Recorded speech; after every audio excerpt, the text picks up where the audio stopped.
Do. Okay, let's see if I'm actually live. Can you hear me? Can you see me? Don't forget to hit that like and subscribe.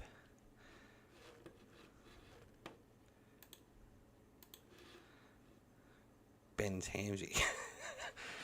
Can you hear me? I'm hoping so.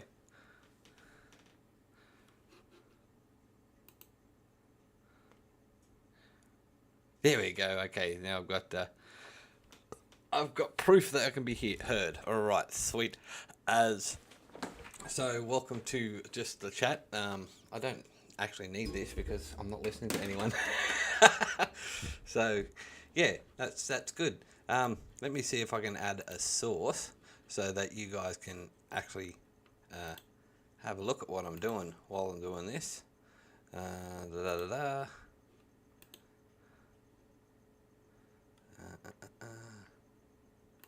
Nope.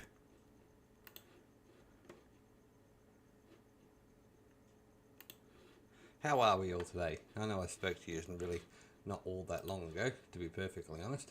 But yeah, move this. I'm not really do this much, so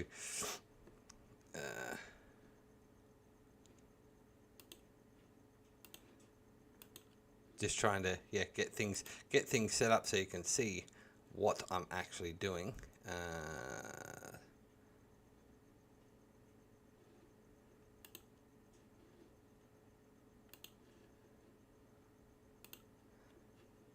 There we go. All right, so I've now got you on over here. What I'm actually doing. Let me hide this for a moment. No. Hide that. There we go. Now I'll see if I can move myself down a little bit up into the corner, and then I'll go to this. What happened there? There we go. A little bit of live manipulation of what I'm actually doing.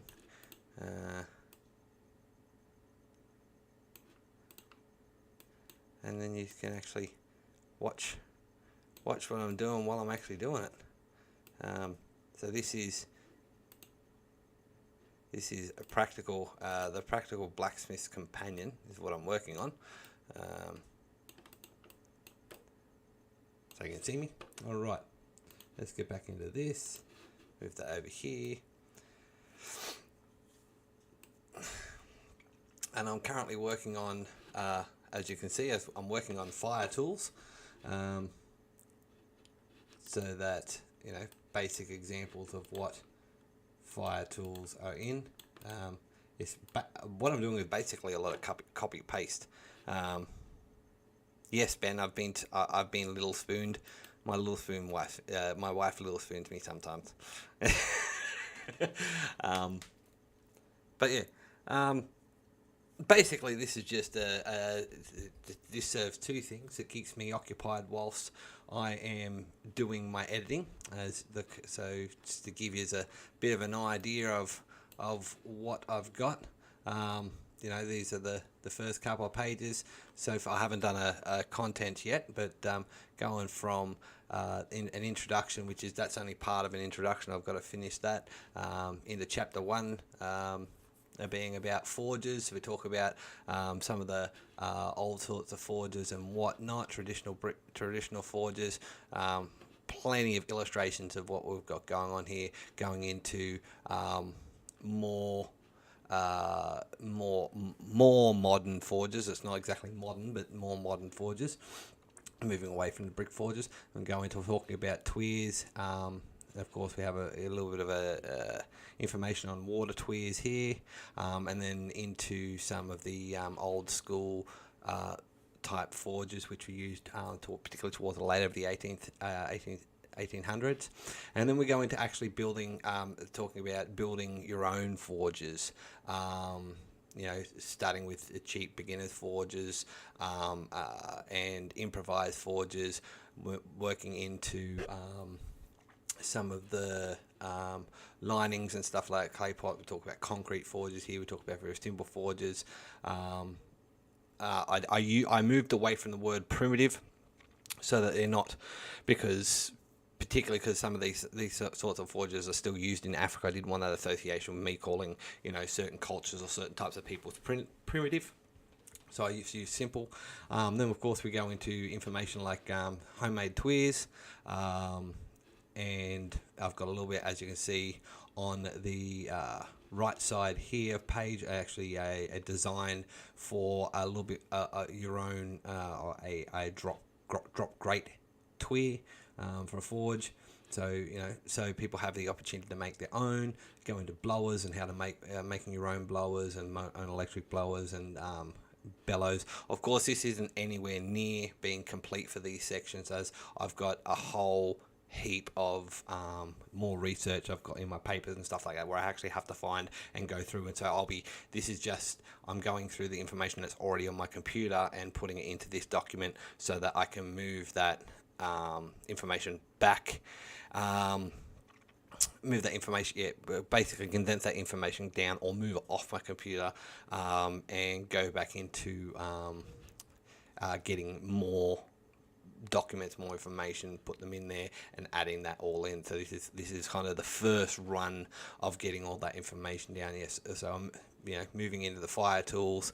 I've got a large section on the forge fires and how to start a forge fire, how to build forge fires,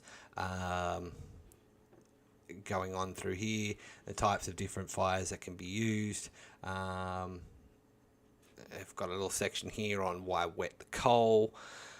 No worries there, Trail Dust. Thank you very much. And Dana, thank you. Just stop in, say hello, and leave a like and all that type of thing. Thank you very much. That's appreciated. G'day, Dogbone. Let's go through and say hello to some of the people here. Alexis, thank you for joining us. Yamez, thank you for popping in. I'm sure you just got me in the background while you guys are working on getting that thing done for Alexis. Toomsy, of course. Trail Dust. Who else? Yeah, Dogbone. Dana. Good to see you. Grandad, Rob, hello. How are you? A long time since I've seen you on a stream. So going back to what I'm working on, why wet the coal, and then of course I've started on, I've got a first section here, and these are actually going to be different chapters as well. I just haven't worked them into being different chapters yet. Working on to anvils. I'll talk about improvised anvils and all that type of stuff, and shop layouts. And then I've got you, of course, of working here on basic tools and whatnot. So, I mean, a lot of the first part of this book, of course, will be information that a lot of the old hands know. G'day, DeBarker, how are you? So a lot of the first part of this book will be primarily information that a lot of old hands know. And old hands by guys that have been in the community for a long time. But I'm kind of trying to aim this as both have information, and I'm going to have a lot of projects in this for a lot of the newbies to try, but I also want to have enough stuff in it for a lot of experienced people to try. It's like I said, I'm already up to 33 pages of information, and I haven't even started on the projects. I've got probably about 600 or 700 different projects with patterns and designs and stuff like that, and that's not even including the ones that I'm redrawing up to go into this book. That's everything from useful things such as a lot of the old halves, gate halves and hinges and all that type of thing. Pans, or rakes, like actual tools, and all that type of thing. I've got a template for a trident, a fishing trident. So there's going to be a lot of stuff in here, which is I'm hoping will be interesting enough and have enough different projects that any of you guys could pick it up and go, oh, that looks really interesting. I want to try this. which is why which is why I'm calling it, a practical blacksmith's companion. There's a lot of important information that is included in practical blacksmithing, but this is going to be a companion book to it, but I also want it to be a companion book to you guys, to the smiths out there, to newbies, which is why, back up in the forging section, I talk about just a box of dirt forge. I talk about, hole in the ground with some sort of just a simple tweer and simple bucket or plunger bellows. I've got to talk about how to build those sorts of bellows yet. I'll get back to that. I've got a list of things that I've got to actually put in descriptions of and everything like that. At the moment, I'm just trying to collate the data, collect the information, and just put it in here in some sort of order. So I've got an order to work from, and then of course I can cut out chapters and move them around and stuff like that. But that's the reason why I've started, forges, tweers, because you can't, talking about the forges, talking about the tweers, building the tweers, built fire tools, moving into forge fire, then moving into the next set of tools which you need, which are, the anvil, talking about the shop layouts, how to actually set up a shop, talking about basic tools that you'll need to start. These are all the, step by step. And then once, okay, you're not going to need all of these basic tools. As we all know, you only really need a tong, a hammer, and an anvil, and some sort of... we don't even really need tongs. You need a hammer, anvil, and fire to start.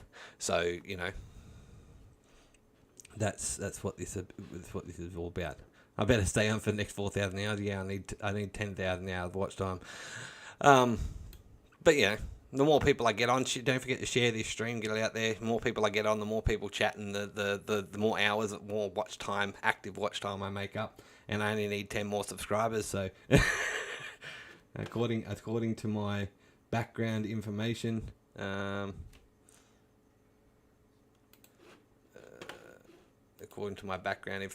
I currently have 991 subscribers. So I picked up another subscriber in the last hour or so, which is freaking awesome. So that's So my plan is to continue reading the chat, whilst I bring up some of the plethora of information that I've got, and work on just getting more of the information I've got to one side, put onto this document, and getting it running. So I've also got to build my bibliography, which is all the titles and the books and everything that I'm using, in order to get this. I'm not going to plagiarize everyone. A lot of this is still my words, and I'm also crediting, when I've got an article or something by someone, crediting that person. So, for example, just here, so the blower fan hub. I'll read this out to you just in case you can't see it on the screen. A blower fan hub. So take a piece of stock of 1/4 by 3/8 of an inch and set 6 by 10 millimeters. Cut the length required by the intended size of your blower and bend them at right angles as shown at figure 13 at A. When you have 4 of these pieces prepared, with the required holes, rivet them together. I might change that to rivet or bolt them together.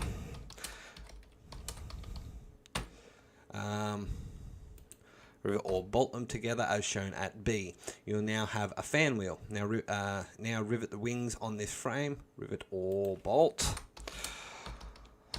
The wings on this frame are made of thin sheet steel and drill a hole for a pin key through the hub, and the job is done. And that was by George Nablo in 1906. Now, of course, you guys on here know that I've just added to that. The bulk of it was by George Nablo, but I'm trying to make it a little bit more user friendly for people that are coming into, if they want to, start from scratch and build, or say they don't have access to a blower, or they don't have the money and they want to start from scratch. This can be made out of angle iron.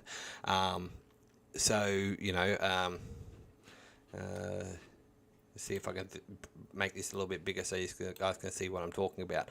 So this can be made out of angle iron for all intents and purposes. Drill a couple of holes, a couple of short sections of angle iron, and you've got the hub for a a blower fan, and then all you've got to do is add some sort of square bar or round bar in order to make it, make the actual axle, and there you've got the start of a blower, or the hub for a blower. So, like I said, you guys know I've adapted this in order to make it a little bit more user friendly for a modern day person, the person starting out.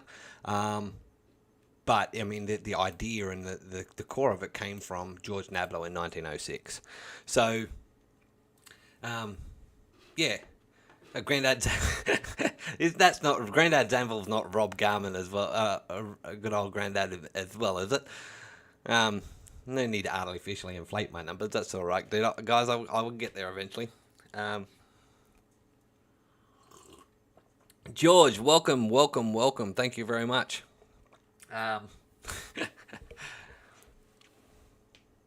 No one looks for Yammers, that's true. Hello! It's been a long time since I've seen you there, First Degree. How are ya? So, yeah, as I was saying, I'm going to repeat myself probably quite a few times in this stream, but yeah, I'm trying to make it a bit more user-friendly. Also, it's also the reason why, like I said, in church, in the Sunday morning gathering, all the information in this book will be in US customary as well as in metric. So that way it has, for a person that's used, like me, that's used to using metric, Canadians, most Europeans and stuff like that, this will have appeal to them as well, because they won't have to translate. I will have already done all that hard work. Excepting like certain things, like where's that tweer? So the tweer, this one, the measurements are on the left. Most of the measurements are on the left for the drop weight tweer in millimeters as well, in metric. However, on the actual plan, having come from a US based magazine from the late 1800s, early 1900s, it is still in US customary. So in inches. So on the actual plan itself, whilst I've cleaned up the numbers so that they're easier to read, and will be easier to read, and not so clear, not clean on the screen at the moment, but it will be easier to read.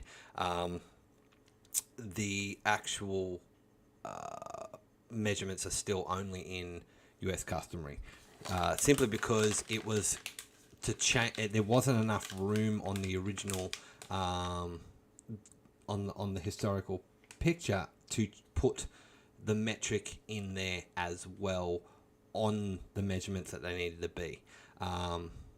So in this section here, I'm not sure if you guys can see my mouse, it says 8 inches. So underneath it, I could have put 8 inches, but in a section up in the top left hand side, there's a rounded area which says 1 1/4 inches. That's far too small for me to be able to put in the required 28 millimeters. It's far too small. Or 28, sorry, about 30 millimeters. It's far too small to be able to fit both of those numbers in there. So that's the reason why in this particular instance, it's only on the picture. It's only in US customary. So yeah, but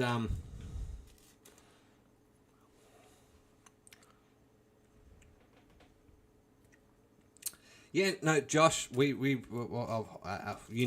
tried to keep up with you on a semi-regular basis. I try to say g'day. People probably don't know this about me, but I reach out I try and reach out to people that I know as I remember to. I'm also terrible at keeping in touch with people, but I do try, and when I've realized people have dropped off and I've had personal contact with them, I do try and reach out and touch base just to make sure everything's okay. And so yeah, I've been keeping an eye on you. I know you've been, I know you've spoken to me a few times there, Josh, and I'm glad that you're doing somewhat better. I think I think it seems to me from my experience, we all seem to be coming back out of a funk. Like it seemed that 2019, 2020, 2021, not only for COVID, but for a lot of other personal and interpersonal reasons, seemed to be a really tough period of time for a lot of people in our blacksmithing community. It was a time where everything seemed to fall apart for a lot of people in multitude of different ways. And like I said, that wasn't just COVID. It wasn't just being stuck at home. It wasn't just losing jobs. There was a lot of other stuff that went on in that period of time for a lot of different people. And it really brought home to me just how lucky I was personally, where, I was watching not only the world fall apart, but people I love and appreciate. I was watching their lives fall apart, and my life personally was getting better. So it's kind of, for me, I see it as my responsibility to, not hold other people up, and not lift them up, but just check in and make sure everyone's okay. And because I do care about it, so I care about not only my subscribers, that's a little bit of a thing, but I do try and care. I care about everyone in this community. I might not have personal access, and I might not have the ability to, change anyone's situation. I didn't a couple of years ago. Seth Wood, amazing hammer maker here in Australia. His property burnt down. I didn't have much of an ability to contribute to that. But, I have him on Facebook. I send him a message occasionally saying, hey, how you hanging? He's getting back to a position where he's, starting to do really well again. But he still has reminders on his property of things that went wrong. He's got a piece of machinery now that's now yard art that had completely burned out. G'day, Steve. How are you?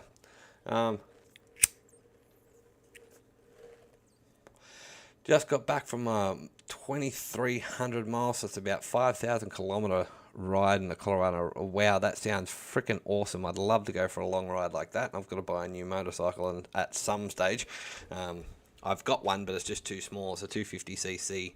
I have my motorcycle is a 250cc Cleveland Cycle Works Heist, which is a hardtail bobber built by an American company called Cleveland Cycle Works with a 250cc motor based on the Japanese Honda 1970s model 250cc motor, but the motor is a Li fan motor out of China. It's a really confusing thing, but it was a good bike. But for it did 110 kilometers an hour, so that's probably about 55 mile an hour ish. A little bit slower, and that full throttle open, wringing its neck out, trying to get every single click out of it that I can. And considering that, particularly in my specific area, and that's 110 going downhill with a tailwind. Most times it was 100 kilometers an hour flat out, and considering that in my area the speed limit is 130 kilometers an hour, and road trains will do that. So road trains, if you guys think of a large Kenworth truck with 3 full-size trailers on it, that's what we have regularly up here. That's a regular size moving truck. We call it a road train. And so that, several 100 odd plus ton of steel, depending on what it's pulling, up to 230 odd tons of steel bearing down at you. It's going 130 kilometers an hour. I'm going 100. I'm going to end up like a bug on a windscreen. So it's not exactly, when I was living in town, when I was living in Darwin City, or surrounding suburbs, it was great because my maximum speed limit is 100 kilometers an hour, but most areas it was 80 down to 60. So ripping around town, it was absolutely fantastic. But trying to ride that on the rural roads out here, it's just it's a recipe for disaster, or I don't want to become a statistic. I did have a friend's 1800cc motorcycle with a Victory Judge, and I was riding that for a while whilst he was in Queensland. And of course, now that he's moved permanently to Queensland, he come and got his motorcycles and moved his stuff, so I don't have access to that anymore. But yeah, that's why I need to buy a new motorbike.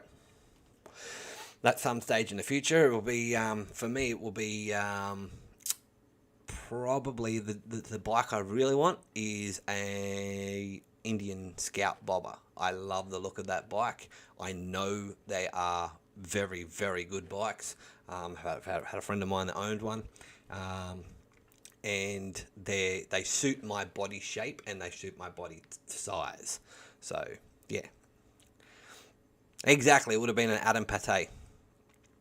Hey, look, Josh. This is my first stream. I did a stream the other day on Instagram whilst I was forging a knife. This is my first stream on YouTube in over 2 years. And, this isn't even a forging stream. It's me editing a book, one of my new books. So, it is what it is, mate. And we're good to see you back and interacting with us.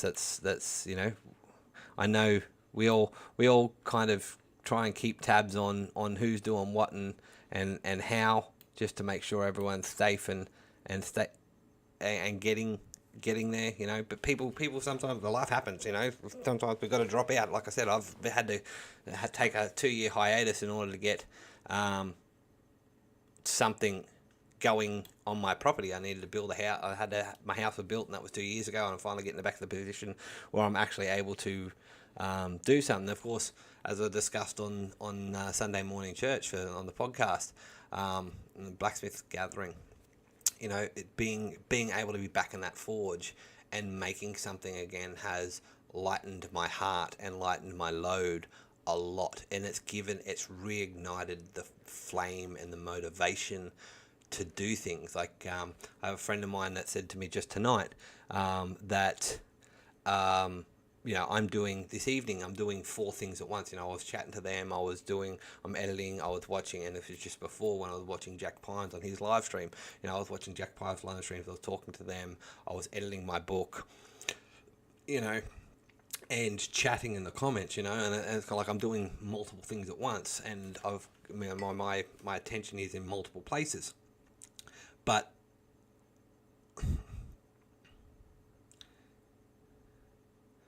it's that's how I can be when I've got motivation. I can not so much split my attention, but I can focus on multiple things at once when I'm motivated. Maybe it's an ADHD thing. I'm not formally diagnosed with that.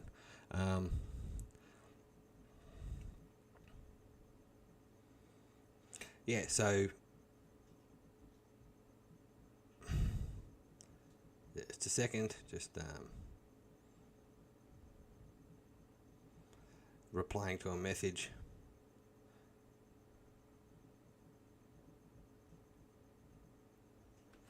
So yeah, so going back to the chat,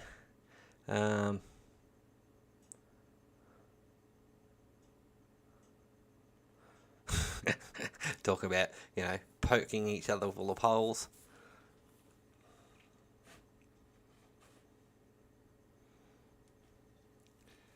And Ben, being fed to fishes. So let's get into this. So half of what I'm doing is I've got to read through some of my source material and find the bits that are actually relevant to what I need, and then basically copy them, put them over into the new book in the place where it needs to be. So that's why I've got the camera here, which is above my actual working my working document, and then off the second screen I've got my source material. I'll see if I can drag it over so you guys can actually see. So in this, I've got tabs open of all different sorts of information, and I've got at the moment I'm looking at say for example this bit here, is to line a fire pot. So I've got a I had to read through that and find the actual section so I could put it in the building a forge section, or the tweer section, so that I can. But I have to find it first in some when I save this information, I've gone through hundreds and hundreds and hundreds of documents and gone, okay, I need that page from this and to put in. Now, of course, this is all public domain. Anyone could actually find this information here that I'm putting in this book themselves. This is nothing new. It's nothing overly groundbreaking, and of course there's going to be far too much information in this book for me to have learned in the short time, and relatively short, of course. I'm 37 and I've been smithing since I was 15. I started smithing when I was 15. I only really took it back up about 8 years ago. So there's no way in anyone's estimation that any one person could have know all this information. But so I'm not claiming to, and I won't claim to have written this in its entirety. But the amount, I've been researching this now going on 2 years. This research started back when I was annotating the Practical Blacksmithing annotated, because I wanted to get back to the source material from Practical Blacksmithing and see where the surrounding information around it, because of course, as we all know, Practical Blacksmithing was a bit of the original Practical Blacksmithing was a little bit ad hoc, and that's the reason why I wanted to see the surrounding information and help put it into some sort of order. So this process started back when I was doing that, and then, I mean, that was released September-ish. The first volume was released September 2022, so that was a year ago now, and now that the whole series is finished and it's now in the complete, I've got the complete version, and I'll actually I might do that now. Most of you already know it, but I'll put it in the chat now, for those of you that haven't. What did I do that for? That's right, I had a power outage earlier and it crashed. So I will put the American link for it. No, that's not the right one. That's not the right one either. I'll put the link for the American one in for it, so that you can go and have a look at it if you want.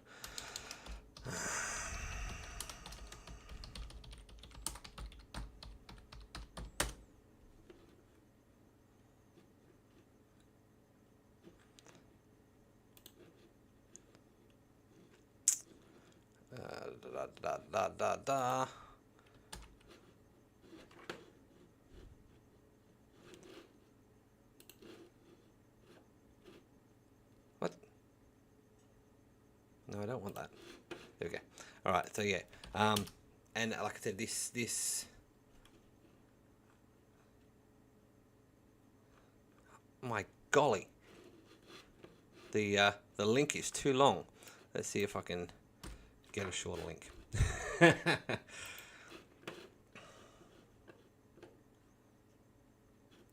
How can I share it?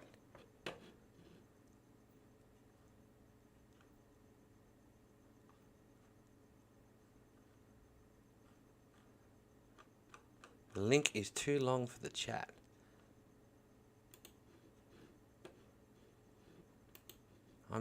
I'm not a jungle site user very often, so I don't know how to share condensed links or anything like that. Does anyone in the chat know how to do it? Well, I've got it listed on the Amazon.com, and I've also got it listed on. Actually, I've got it listed everywhere in the world, so it's, or everywhere that Amazon actually has. So, see you, Josh. We'll catch you, Ron.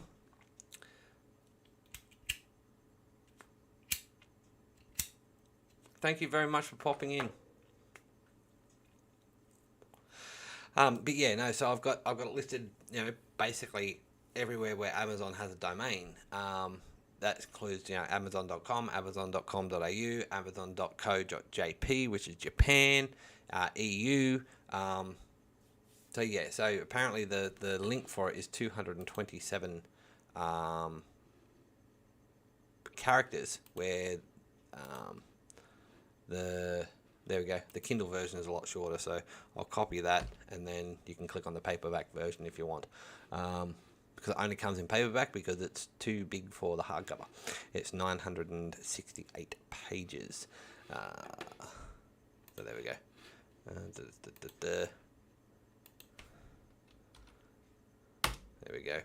So at least you can have a look. But like I said, the research for this started with that all the way back in start of end of 2021. So this has been hundreds and hundreds of hours of research, and like I said, all the information, or most of the information that's going to be in this book. Of course, I'm going to have a few of my own designs in it, so it's still, this book is still going to be copyrighted. Particular stuff that I've added, and the changes I've made and all that type of stuff, and what's particularly contained in this book in its format will be copyrighted. But anyone could find any of this information by doing the same amount of research that I've done. It's just having that time to do the research. Like I said, at the moment I'm several, I would say, several hundred, if not at least 1,000 hours plus into the research for this book, and that's not including time it takes like doing this, where I'm where it's going through the data and finding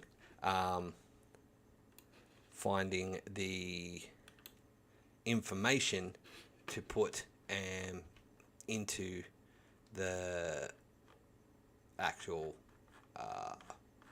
book. Now, where do I want to put this? I need to put this. I'll put this in the tweers. I need to go after that. So there.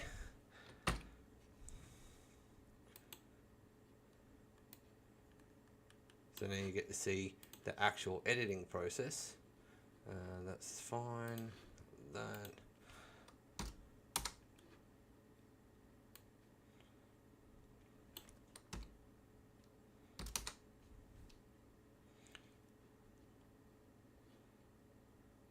And then, like for example, it says for his pipe wood 88Y. I've got to go back and then counter reference that to the original text, because the copying text, the copying software that I've got isn't always 100% accurate. So I've got to go through and read it, and then transfer it over to what actually what it says to what it's what it's translated. So that, for example, that A8Y is actually supposed to be say, and I can delete all that and that, because then it will make sense and go take any fire brick. Okay, so take brick and any good clay and make a fire pot that is much better than any that is sold,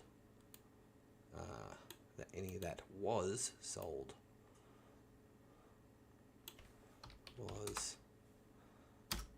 on the market.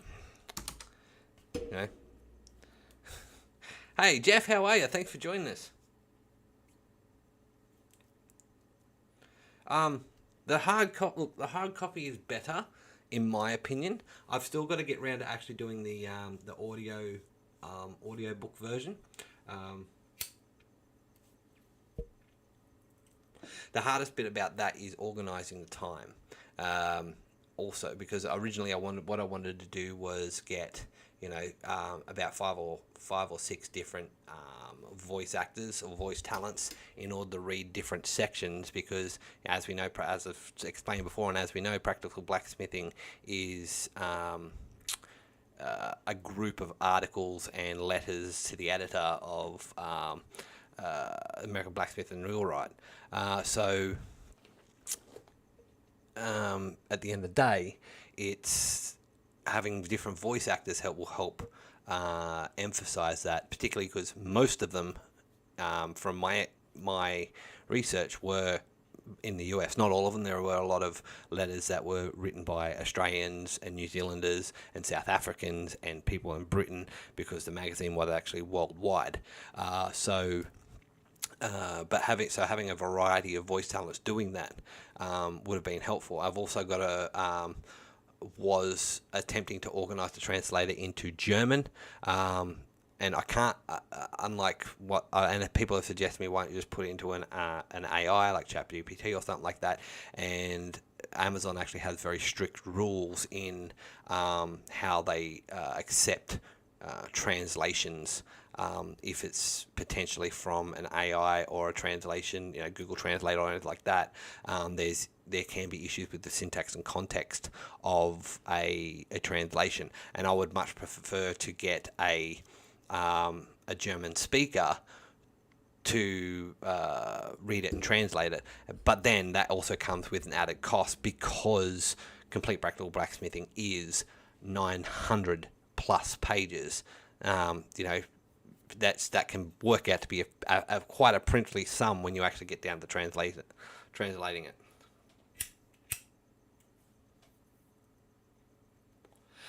So yeah, but yeah, like when it comes back to what benefits me, the hard copy does benefit me.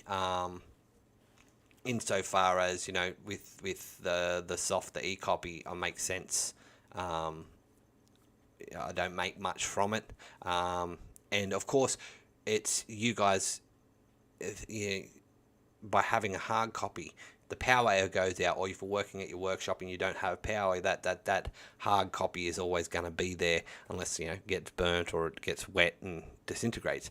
But your technology might not always be there. That's kind of the reason why. Let me grab the camera and show you. That's my bookshelf. So that I've got heaps of books. I've got 2 whole sections on blacksmithing and whatnot. And I'm only getting more books as time goes on, because I'm a firm believer, like I said, my computer, earlier on this evening when I was watching Jack Pines and I was working on this, my computer, we had a slight power outage. It was only a couple of seconds long, but everything shut down, and of course when we have a cyclone, things, sometimes we lose power. Or cyclone for us is a hurricane for you guys. Sometimes we lose power, so we don't have access, and it can be for days. Or in the event of an actual disaster, it could be weeks before we get power back. So at least with a book, I don't have to worry about recharging something. I'm trying to make this. I try to make it valuable for those of you that actually get it, so that no matter what happens, you've got access to the information. And again, with this book that I'm making, I'm trying to make it stand up to the rigors of time and the opinions of modern society, in the sense of, despite what a person might think about me, the information in this book will stand up on its own for the next 100 years. And that's my hope for it anyway. So yeah. Does anyone have any thoughts or opinions or, input into what I've got to say?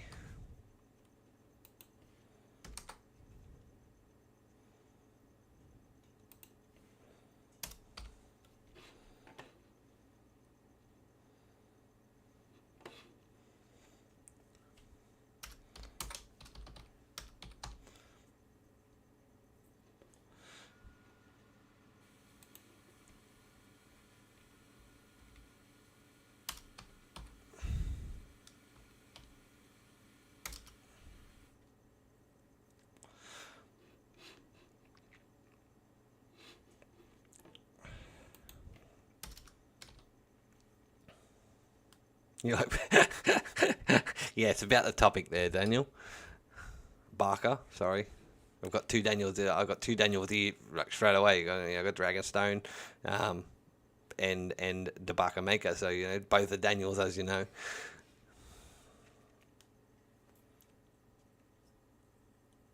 No rush there, Debarker. It's all good. It's all good. I don't want.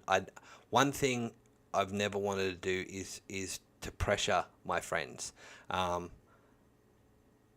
I guess one thing that I kind of feel bad about is I feel like I'm pressuring my friends into supporting me, and that's 100% not what I want to do. I get excited and swept up in my own excitement talking about things, and as part of the reason why a lot of my friends and family don't talk about blacksmithing with me is because I can steamroll a conversation about it. I mean, if anyone's ever watched Big Bang Theory, after one of the characters, Wolowitz, goes into space and visits and works on the International Space Station. The guys make a comment. Have you ever noticed you can take any he could take any topic and turn it into a conversation about how he went to space. I do that with blacksmithing. I can take any specific any given topic pretty much and talk it and turn it into my or twist it into my passion of blacksmithing. So one of the things I really worry about is how I steamroll people, or could steamroll people, or feel like I might be steamrolling people into potentially supporting my passions, and that includes this book.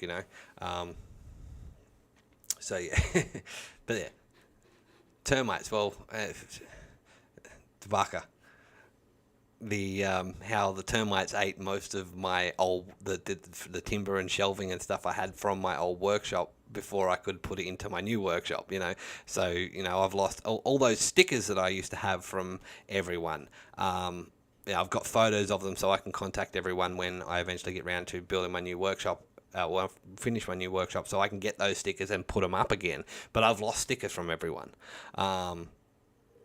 So that's another example of how I can turn it, because that comes back to my workshop and how my workshop was set up, and etc etc etc. So yeah, place close together as possible. Yeah.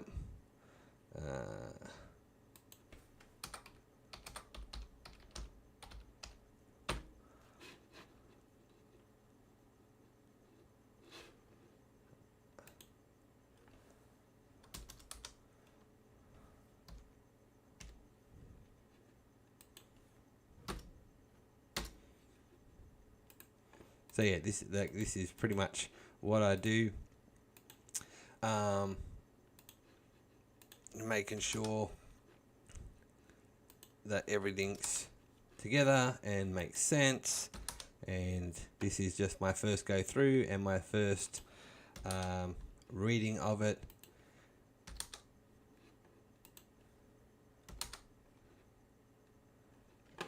Take a hammer. I'm sure I have that somewhere else. I probably do. Yeah, well, I'll read it through again later.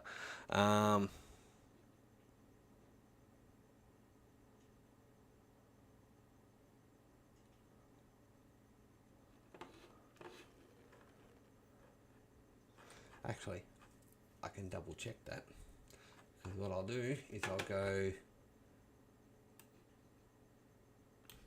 Control copy, Control F, find. Okay.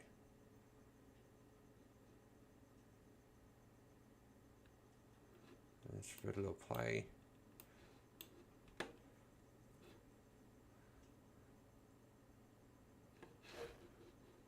I have got that somewhere else. Okay, so I can go back and delete that then. See, and that's one of the risks that I do. So I actually have to go through here and make sure, there we go, that's one of the things I have to do, and turn that into metric. So that's 5.5. It's just two, that's the wrong one.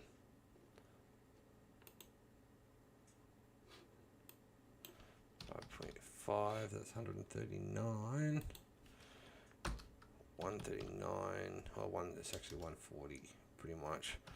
40 millimeters, 140 by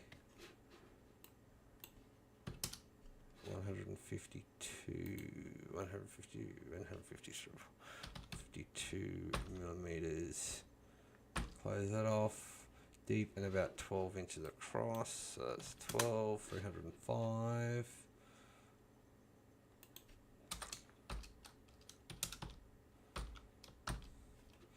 No, same depth. Right.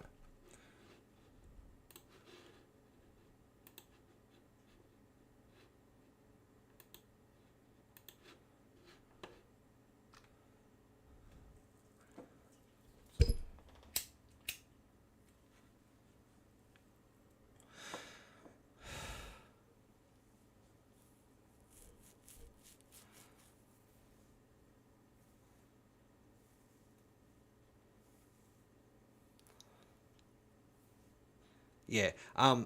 This particular down here, where I was typing before, this one's fire brick, and I don't know if it's lined with clay, but particularly with this, in conjunction with that bit that I was doing, which I already had in here, that it's kind of going into what they did back in the past. I've got it John H. Rose 1909 because that's when it was written. So now I've got to go back to that piece and close it so that I don't bring up that information again.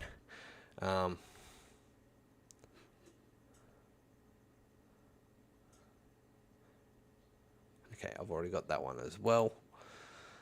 Pretty sure I've got most of these ones already in here, which means I can move on to the next section, which is tweers. But I want to make sure that I have got all the information before I do that. And then I can go into, because these are articles at the moment, then I can go into the books.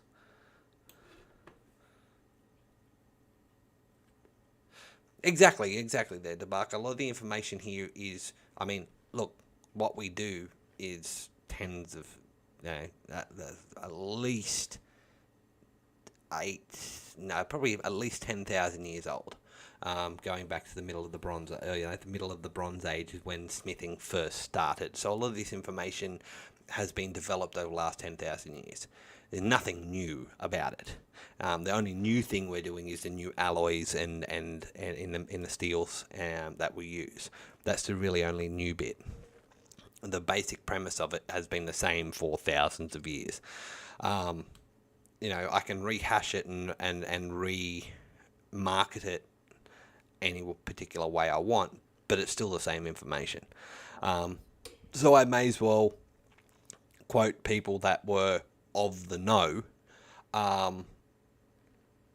in a time where it was actively being used, rather than pretend that I've got some sort of authority, which I don't have. And that's what I'm trying to do. So yeah, that's basically it.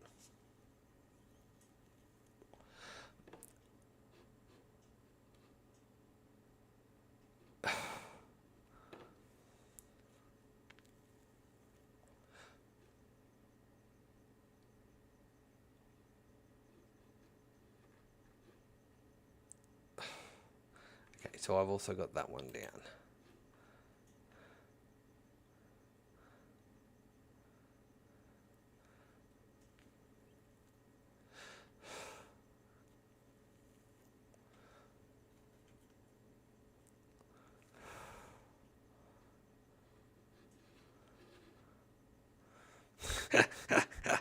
I don't think I'm going to have... I'm going to try and have it up before Christmas there, Granddads.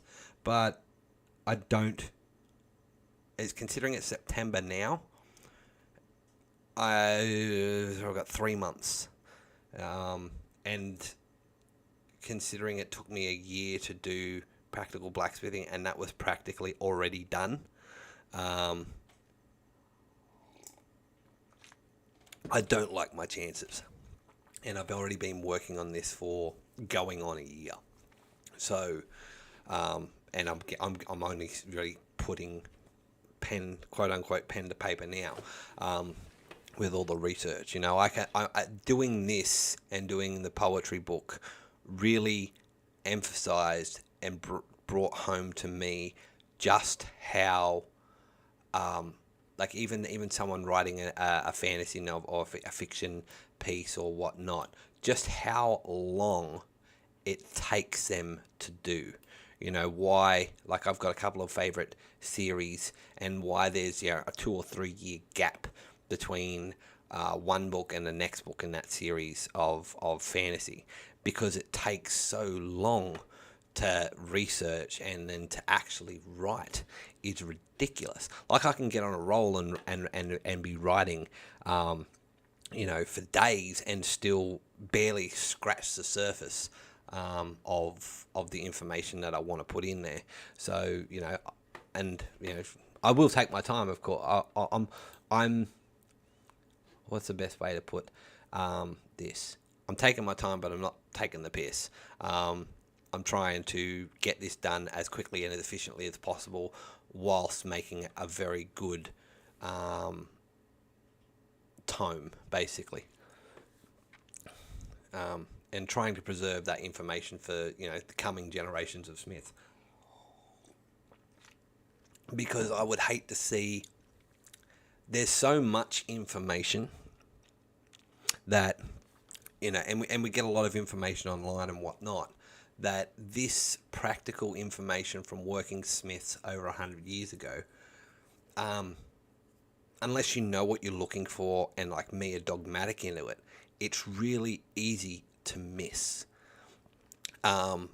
Like each of the magazines that I've researched, because there's basically, hang on, I'm going to sneeze. All right. So there's basically 4 main blacksmithing magazines that started around the 1850s to about the 1950s. One is the Blacksmith and the Wheelwright, which again is what practical blacksmithing from. The next one is the American Blacksmith, Motor. Just a second. I just had that up before. What is it? That one? Yeah. The American Blacksmith Auto and Tractor Shop, which was originally the American Blacksmith. The Australian the Australasian Cartwright and Wagon Makers magazine, and then there was the American Cartwright.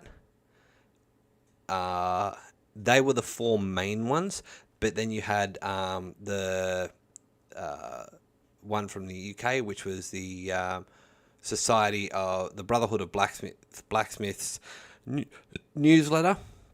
And then there was a couple of minor ones, like the New York Wagon Maker and Cartwright, and there was another one which I can't remember the title of right now. So there were a couple of different magazines. Those 4 that I mentioned, being the Australasian Cartwright, American Blacksmith and Wheelwright, the American Blacksmith and Motor Shop, which became another magazine in the 1920s. They changed their title. They actually merged with another magazine and changed their title. But these ones were, they were basically the big 4. And some of them, like particularly American Blacksmith and Wheelwright, went for something like 80 years. And they were upwards of, at their peak, I think it was like 70 pages long. It was like a big newspaper that was shipped all over the world back then. And that's not including advertisements. This was 70 pages of information. And they had price lists for different parts of the world, plans on how they set up their blacksmith shops. One of them, when I did the archaeology rundown for Port Arthur, it had information in there from the 1870s, pertaining to 1880s, pertaining to the blacksmithing in Hobart in Tasmania in the 1850s, when the Port Arthur prison settlement was actively running. It was an actual active thing. And they were talking about wheelwright stones and stuff like that. So this was historically relevant information for the time, for an area that I was talking about. And unless I knew where to look, that information was buried. It wasn't easy to find. I come across it as part of my research for this, and had I not known it was there and knew what I was looking for, it never would have been found easily. You can't just put this into the internet and it finds it. I had to read these magazines, and find that information for myself first. And then when I had this opportunity to write that report for the archaeologists, I remembered, hey, I have that. I had something picked in my memory, and I went, I come across something about that, and then I went back and found it. See you, Rob. Thank you very much for joining. And be well there, mate. Be well. So this information, I don't want it to be. I mean, there's so much more information which is relevant but is superfluous to what I'm doing, that is still on the internet. But there's libraries in the US. Library of Congress is a really good one, which contains all this information as well. Well, New York Library, a lot of university libraries that have these in their collections, but I don't have access to it personally, and unless you guys know unless someone knows what they're looking for, they're never going to have access to it. And so I wanted something like this to be able to have that free and easy access for the information, in a digestible way. It's too easy. I know, I can read a dry text and still take a lot out of it, but I know a lot of people struggle with that, and it's got to be not only informative but also moderately entertaining, or at least read in a way that's not pure technical information.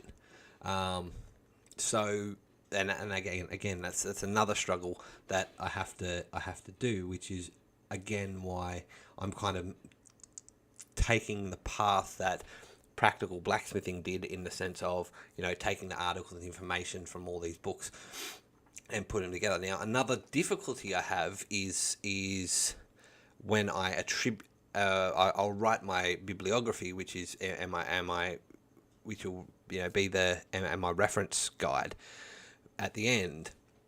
But one thing I've found is there are certain books from the turn of the century on blacksmithing which are 100% plagiarized from each other, and they were all printed around the same time. So trying to find out which author was actually the original author for that piece of work is next to impossible. A really good example of that, and let's see if I can find the books. So there was a book called Farm Blacksmithing, and Farm Shop Practice. I believe were the two. No, that's not it. No, let me go to my folder. See, then this is just some of the information I've got. The Forge Practice? No, it wasn't Forge Practice.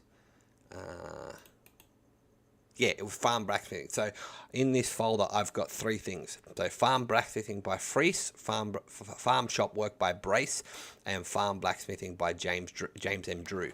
Now, the Freese and the Drew books are exactly the same. Now, they've got two different authors, Drew and Freese, claiming to be the original, the writers of this. Now, Drew was a little bit more prolific. He's written a few other books on blacksmithing as well.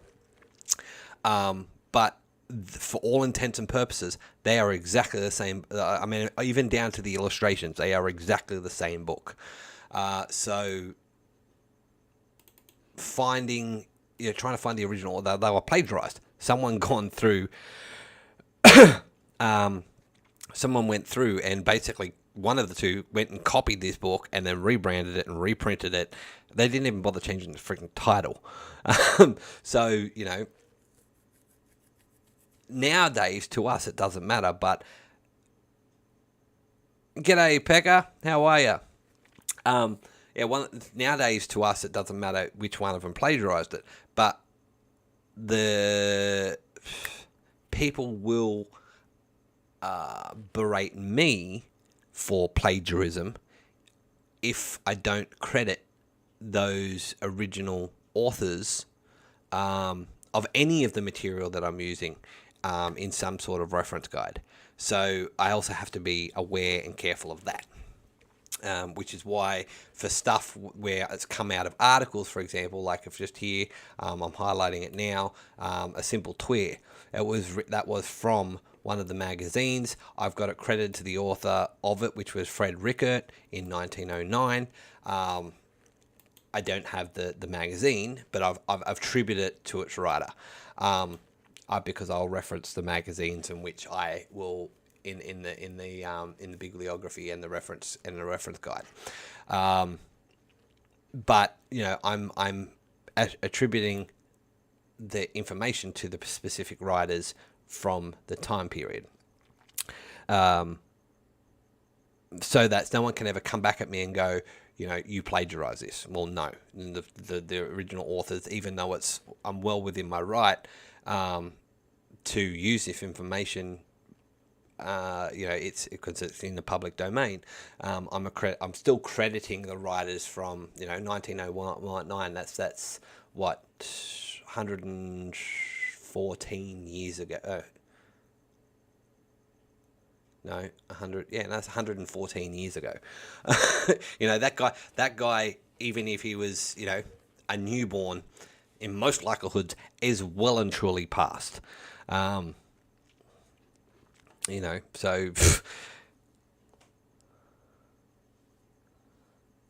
yeah, that's it. That's what the reference bibliography intended to do, to put that well to bed, because someone will look into what I'm doing and go back and reference it, and do that. I mean, like, I have a lot of books here. Let's bring over some that I've recently purchased. So I've got The Blacksmith Craft by Kasira. That's the Council for Small Industries and Rural Areas. I believe that might be from the UK. I've got this one called The Smithy and the Forge, which is actually technically now in the public domain, but I can't find a copy of it in the public domain. So I can use any information out of that I want. And then I've got, for example, 101 Metalworking Projects by L. Peterson. Now, this one was written, should say here, copyright 1929. So this isn't technically out of copyright yet. This actually won't be out of copyright until, this won't be out of copyright for another 7 years. So by rights, I can't actually use the direct information out of this book, simply because whoever wrote this in the 1970s renewed, or the publishers renewed their copyright, which of course means that it's copywritten until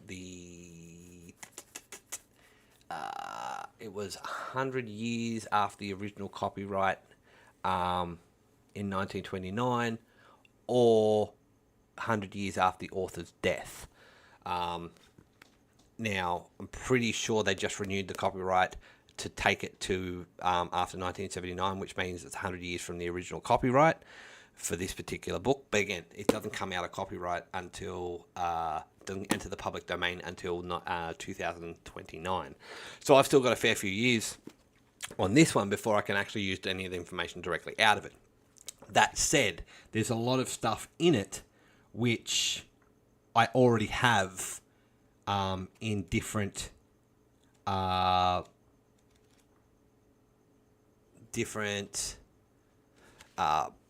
source material. A lot of this stuff I have in different source material. So, and there's also stuff in here which I don't intend on ever actually using. Like there's a where is it?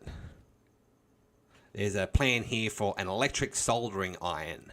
I'm not going to put into my book how for someone to make an electric soldering iron, because A, I'm not an electrician, and B, I don't want to endanger someone. There's another one here for an electric bell.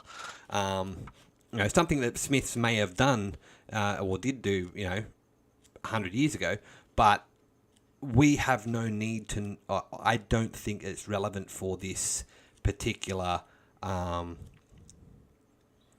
For this particular book, so there's a lot of stuff in here that is not necessary for what I'm doing. But then you've got stuff like let me find one that's relevant.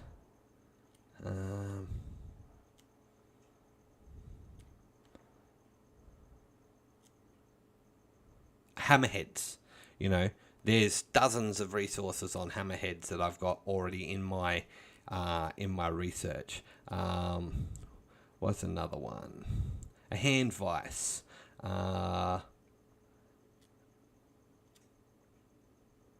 That's a drill chuck. That's not really relevant. But yeah, so like these are things that I can. There's projects in here, hacksaw frame. So there's projects in here that I already have information. I kind of got this just as a reference for. I wouldn't say a reference, a kind of an overarching guide for things that I could include. So yeah, so that's. G'day, Jürgen. Yep, I did say that. You did. I did see you drop in. Sorry, my bad. I just saw someone else say your name.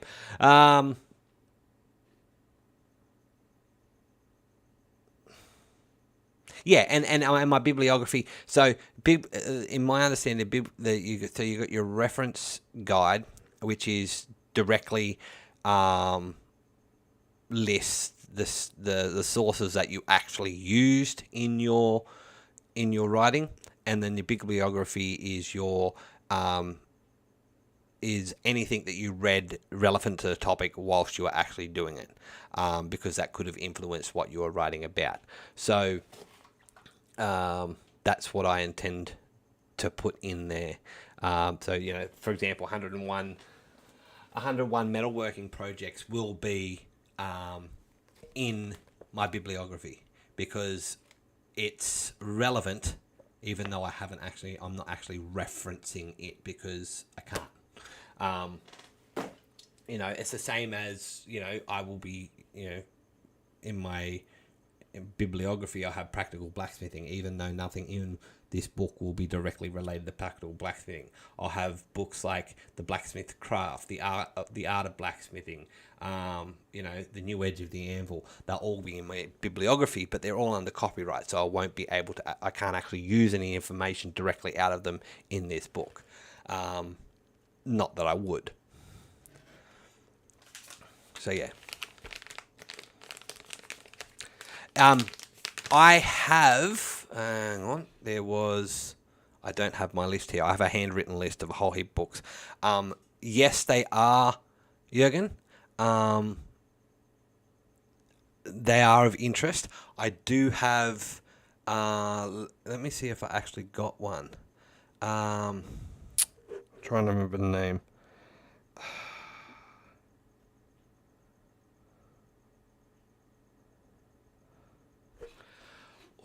Just a second. Let me see if I can find the name. I do have one German one,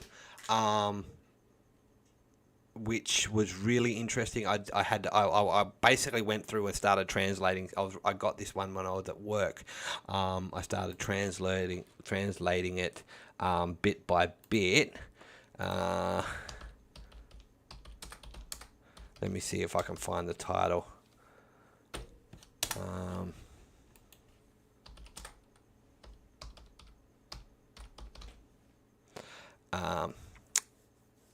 I think it was Die Eisenschmidt, or Die Eisenschmidt, or I know it was Eisenschmidt or Eisenschmidt, of some description, or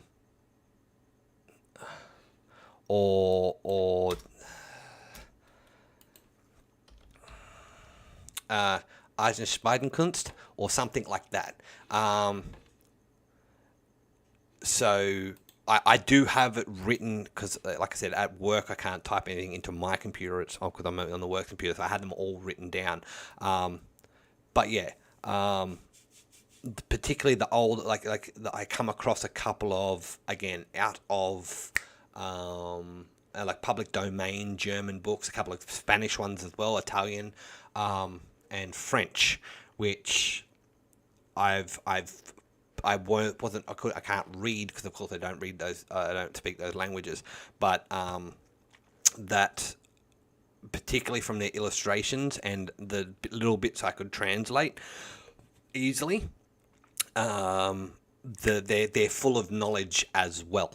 So it's definitely something I'll be going through, and they will be included as well. So yeah.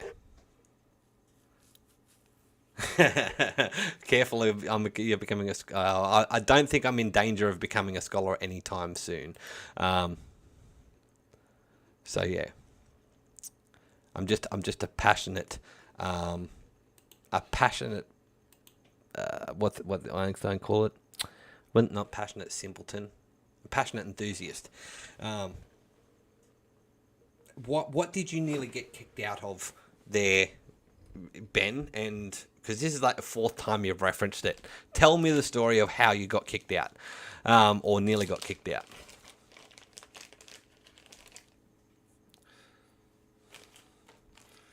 Whilst I roll myself a cigarette. It's currently 4:51 a.m. here in the Northern Territory of Australia, Australian Central Standard Time. We don't have daylight savings in the Northern Territory, which is why I'm always changing my time for everyone else.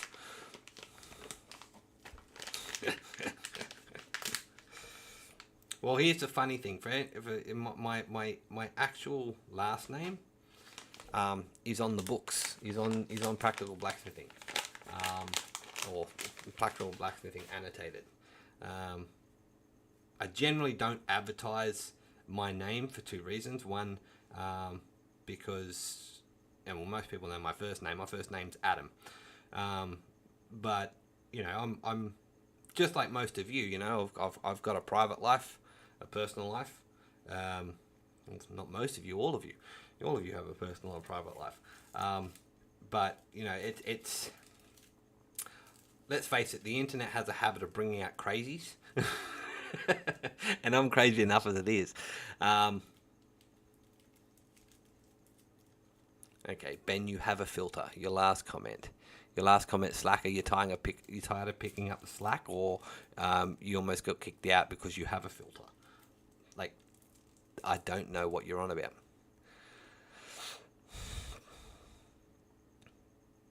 So yeah, but yeah. So my last name is on the thing. So to give you the story about my last name, if you ever meet a person with my last name, they are, and I don't care where in the world they are,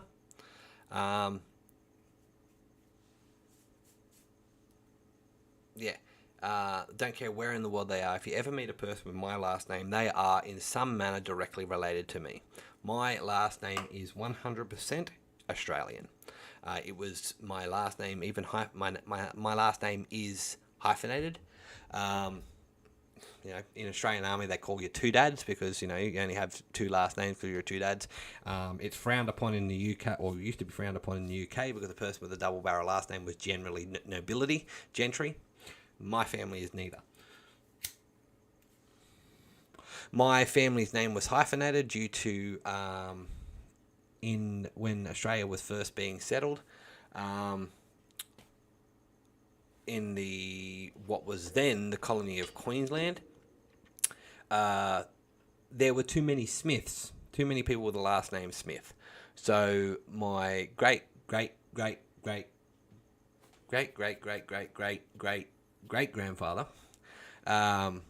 hyphenated the name and added his mother's maiden name to this, or his mother's last name to this, mother's maiden name to the surname, in order to differentiate my family. Well, this is the story I've been told anyway. In order to differentiate my family from the rest of the Smiths in the area that had settled in the area. So from that, there were several children who had several children, and people with my family name have literally spread all over the world. I know there are people with my last name in the US.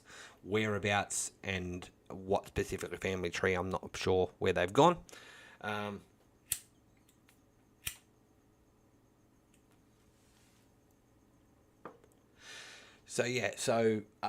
they are directly related to me. But yeah, my last name is 100% Australian. We have people that have received knighthoods in my family. We have war heroes from just about every single conflict that the Australian military, as a nation or as a Commonwealth force supporting the British forces, including the Boer War in the late 1800s.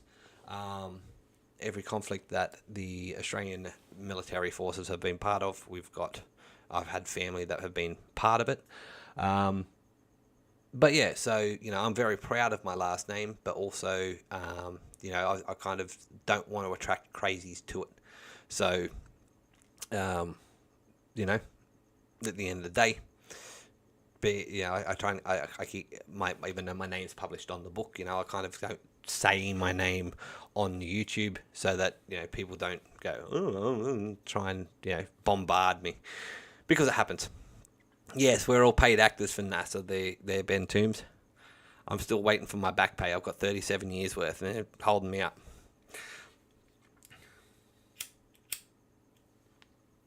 You don't develop a glorious accent like this living in secret. Besides, I'd be at Quad State this weekend coming if it wasn't for the tyranny of distance.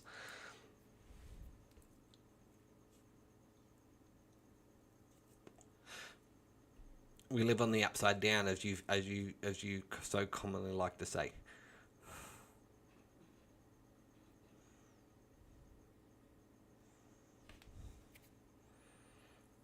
So yeah. Now back to what I was actually doing. What I'm supposed to be doing, which is editing.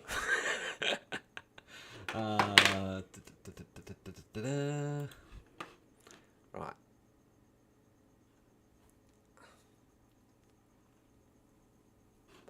I think I have all the articles from there that I'm supposed to have. Yes, I've had that one.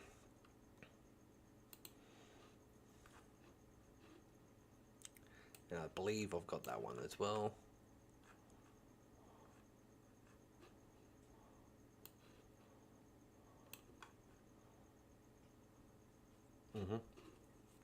Okay, I've got that one as well.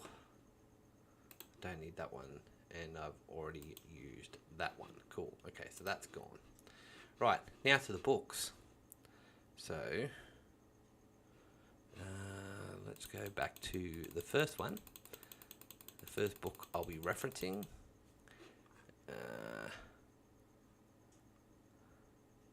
Nope. that's for plans. That's for plans. Which one's this one? This one is... Okay, so this one is condensed suggestions for steel workers. Alright, so let's go to there. And let's go...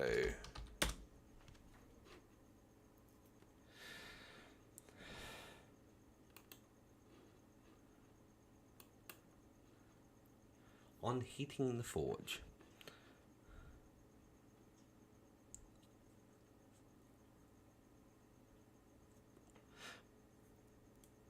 What's the file name to? So yes, Jürgen, if you have any specific, so I meant to come back to you before. If you have any, apart from about bladesmithing and damask, if you have anything that you know of, even if you just know the title, that's 1923 or earlier, because I'm not sure about the copyright laws in Germany, but I know most places in the world, as long as it's over 100 years old, it's out of copyright.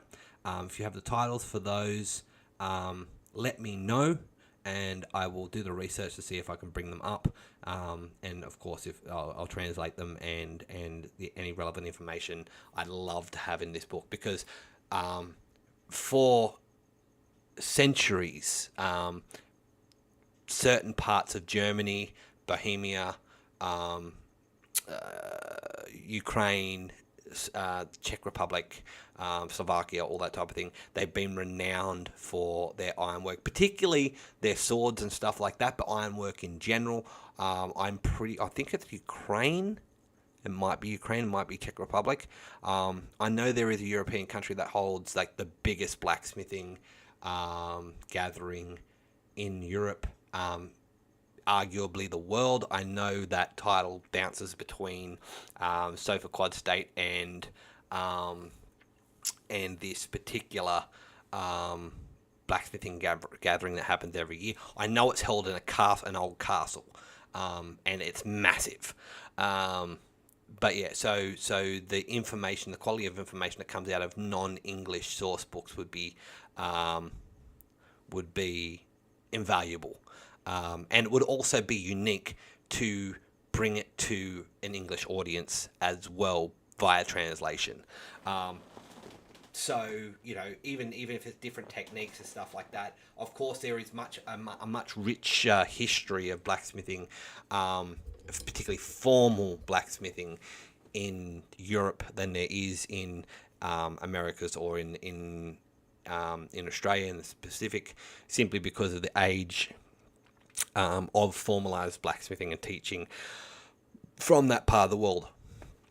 Of course, I do expect a lot more of the information from that part of the world to be more formalized, simply because I don't think Europe had the same sort of system of later, in particular, late 19th, early 20th century. I don't think they had the same sort of setup for blacksmithing. It was still very much an apprentice-based system, where in the US it was much more encouraged to do self-teaching, or attend a technical college or technical university, a technical school, which there were quite a few, particularly in and around Buffalo, and other parts of the country, but Buffalo was kind of seen to be the center of that trade in the US, because that's where, you know, a lot of the machinery is made.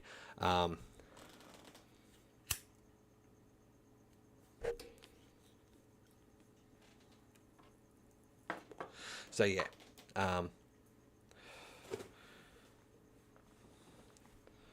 yeah, that's really interesting there, Jürgen. I mean, I'm still interested. I'd still love, yeah, that's the one, Hephaestion. Hephaestion. So yeah, that's. I'd eventually love to get there as well. That would be mind blowing. But yeah, yeah. If you want to flick me through those names in an email there, Jurgen, that'd be really cool too. Because I mean, at the end of the day, even if I just translate it and keep them in a form for myself, that would still be. It's particularly because, as I've said before, I am a practitioner and of HEMA, which is Historical European Martial Arts. So my interest in swords, as you can see behind me, is more than just cursory. It's more than just, hey, that's a cool thing. I know how to use a longsword. I know how to use a rapier. I know how to use a small sword. I know how to use an arming sword. Even at a cursory level for some of these weapons, I train with them. I train to use them. So I have a book on swords and knives and medieval stuff. Several of them actually. I have Imperial Austria and the armor that they had. Books on my bookshelf, because this isn't just a cursory interest to me. It's something that I'm deeply interested in as a link to blacksmithing, but also separate to it. I'd also do Chinese or Asian martial arts, Chinese martial arts, kung fu, Thai boxing, Thai kickboxing. So and linked to that, of course, is the HEMA, using swords and weapons and knowing weapons and armor and history, and that ties in with blacksmithing in that direction. But it's not. It was never something that they kind of grew separately. Swords are cool, but that's also blacksmithing is cool. It's a passion. So, and the fact that they just happen to work in together is purely coincidental. I mean, that shield that's on the wall behind me is when I do with my HEMA club, we do shows and whatnot, and of course that's where I do my presentations, my blacksmithing demonstrations. That hangs on the tent or the cover in which I smith from. It's kind of like a medieval sign to say, hey, I'm the blacksmith. So that's I haven't made anything particularly historical when it comes to swords and everything yet, unlike yourself here, Jürgen, but that's still in my wheelhouse for personal interest, even if I never get around to making a sword, apart from when I finish my my feta. So I mean, I even know the term Federschwert is a German term from the Lichtenauer manuscripts of swordsmanship, meaning feather sword. And it was only ever called a feather sword, not because it was lighter, but because it was a safer option than for training with a longsword than using sharps, using actual blades. And that is a Regenier Federschwert or Feder, which is modern company, but it's based on the swords that were in Lichtenauer and later manuals. So that's historically accurate, weight, length, all that type of thing. The only thing that's not historically accurate on it is it's got a rolled tip as opposed to the spatulated tip, and that's for safety. So yeah. Yes, I'm a nerd, I know.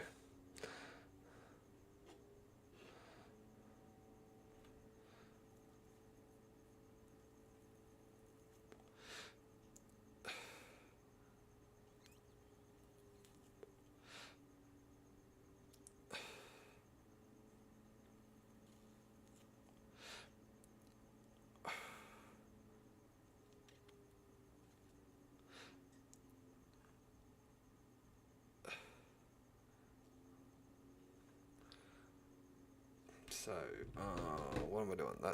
That.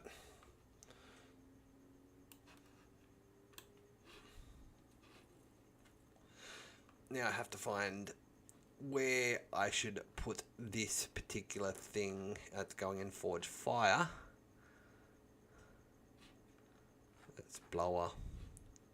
It's Forge Fuels, Forge Fire Tools, Forge fire. There we go.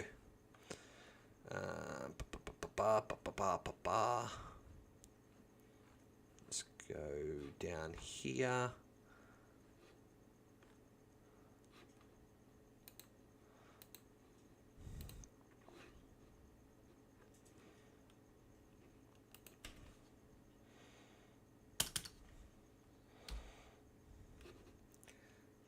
There and there.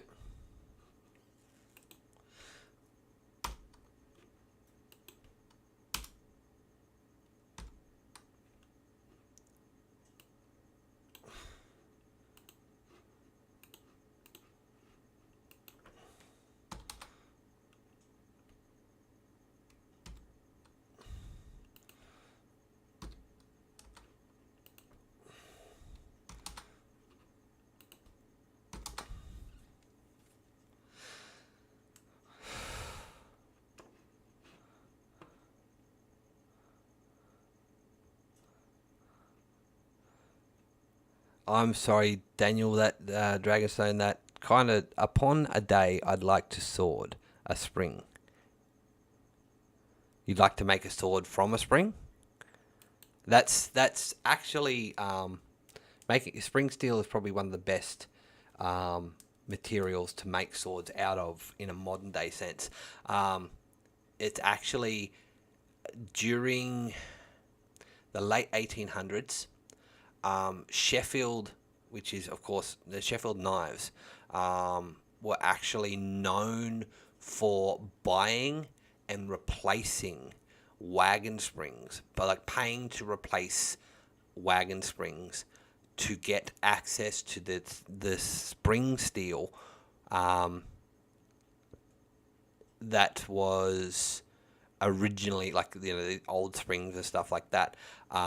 They would offer to replace them with newer springs, simply because the older springs were known to be of a certain quality steel. So Sheffield knives, there was a period with Sheffield knives and Sheffield swords, like, for example, Wilkinson and that's military swords and knives, that would include at one period some Bowie knives and stuff like that were sent to the US, were made from old carriage leaf springs, which are, for all intents and purposes, longer, but practically the same as car leaf springs in design. Sometimes there was a couple different designs of them. They had the bow style, which was basically if you have a car leaf spring and then mirrored it so it also faced up and it looked more like that. You had a half bow and several different types, but these were all well used and basically they'd been proofed as decent spring steel, and so Sheffield Knife Works, all the knife works in Sheffield will actually pay cart owners and carriage owners for these old springs. So there's and it's actually rather funny because from the research that I've done, the Bowie knife is kind of a brand name. It's not a brand name. It's like Glad Wrap. I'm not sure. It cling wrap or cling film, which everyone knows. In Australia, it's referred to as Glad Wrap, even if it's just the generic stuff. Glad is actually a brand name, but everyone calls it Glad Wrap because that's the most famous brand name. I know you guys have similar things for certain things in the US.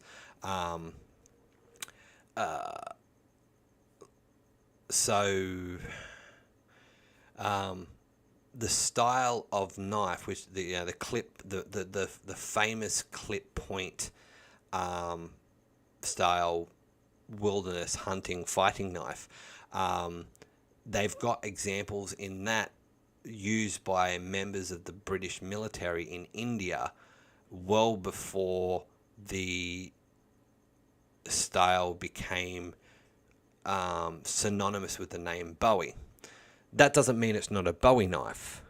It just means that that style of knife has now become known as a Bowie knife.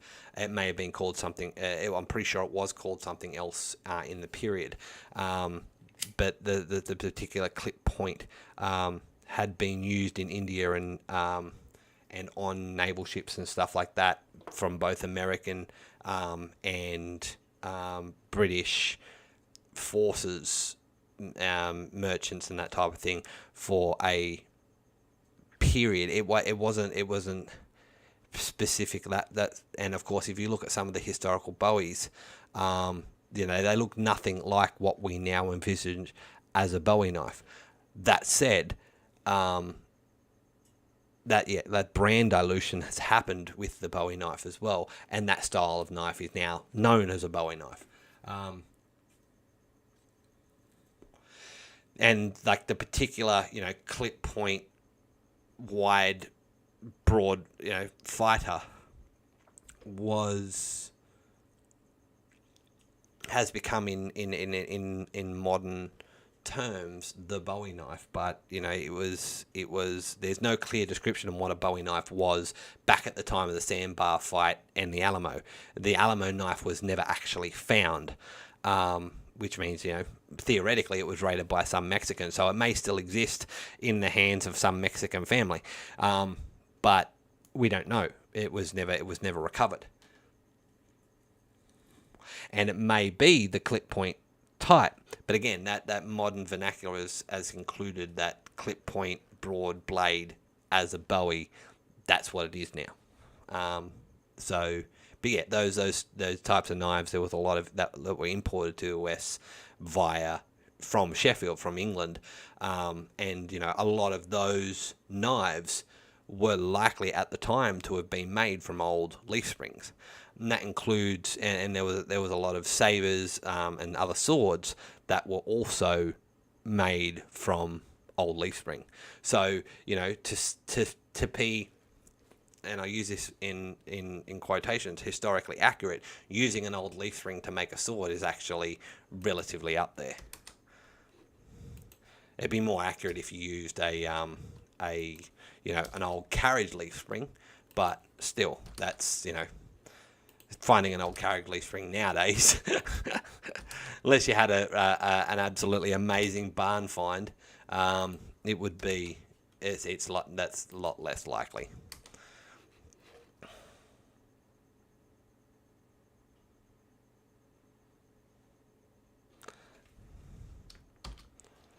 Yeah, history with Adam. Basically what this morning is. I mean, we've been on for nearly 2 hours and time flies. I told you I can talk with a leg off a wooden chair, with a mouthful of marbles underwater.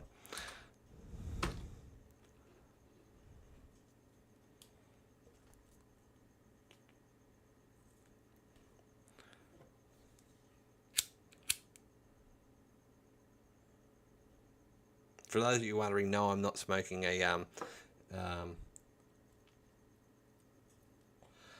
certain buzzing plant. This is just a regular cigarette. It's just I roll. This is the type of packets that we have here in Australia for our regular tobacco. Wonderfully generic. A really shitty green colour.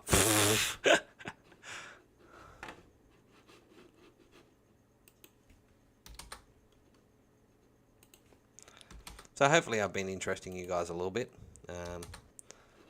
I'm not exactly sure. Let me have a quick look.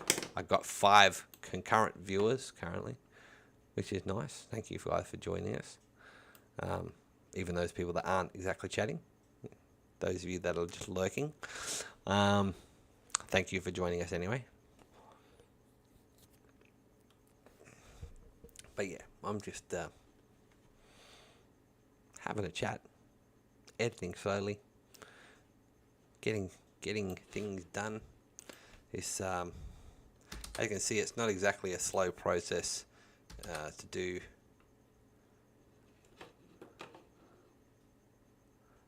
This now, where's that?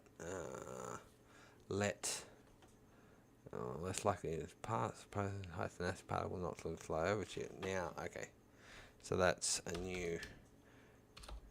Now,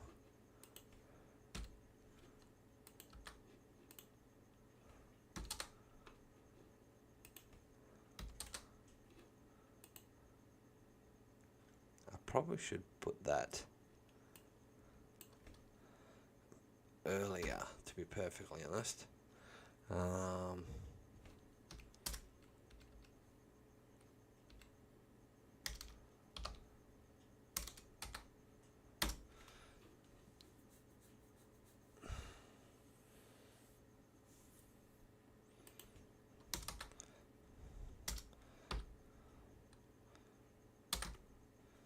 I'll finish putting it all together and decide where it's going to go.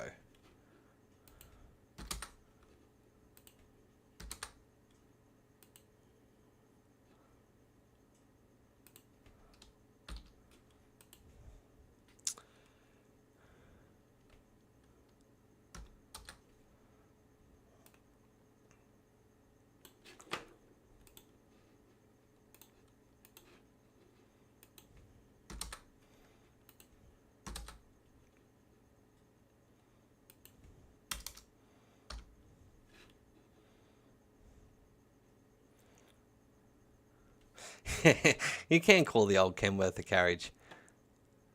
I'm not going anywhere yet. I'm just, also, the chat's got a bit quiet, and I'm kind of decided to focus on the. Oh, hang on, what happened there? There we go. Do the editing that I need to do, whilst. Oh, that's the wrong one. There we go. Whilst I'm sitting here having a chat.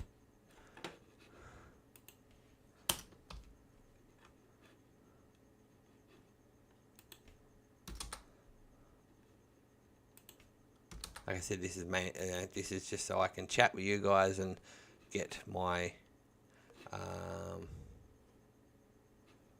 my watch hours up. So hopefully I can gain up those extra watch hours and get to 1,000 subscribers, and I can stream while I'm forging on my mobile device. Because that will be a lot easier than trying to run cameras out there and everything like that.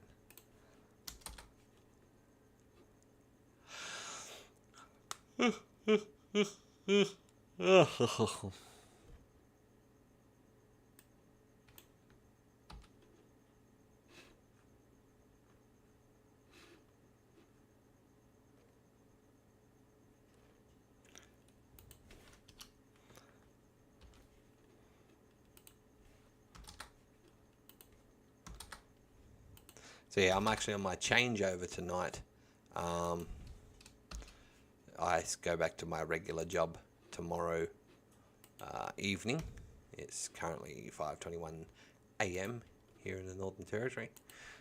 So yeah, we'll go back to my regular job tomorrow evening. So considering I'm a night worker, staying up all night on a Sunday night for me is regular practice. Just so that I can be sleep during the day tomorrow, and be awake and ready and alert for work tomorrow.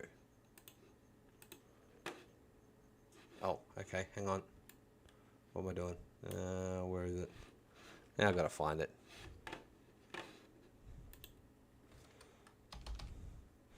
There we go.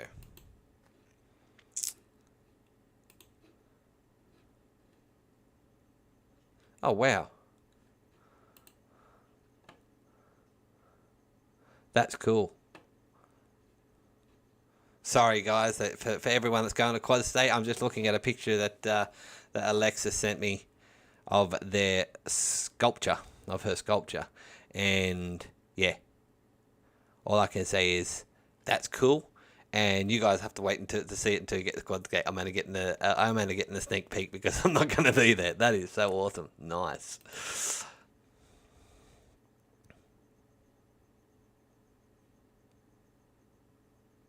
Yeah, no, I'm not falling asleep. I'm still wide awake.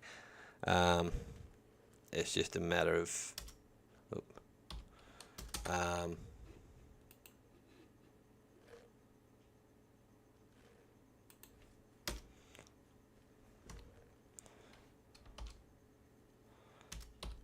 that's just yawn of me being awake at this time of day. I've only had 8 hours sleep since 8 o'clock last night. Broken into 2 lots of 4 hours. That was silly. There we go.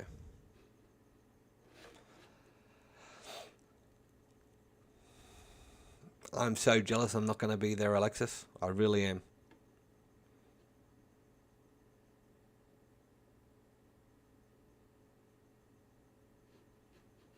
I really, really am.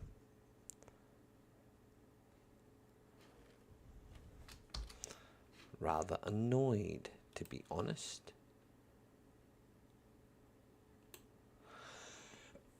But 'tis what it is.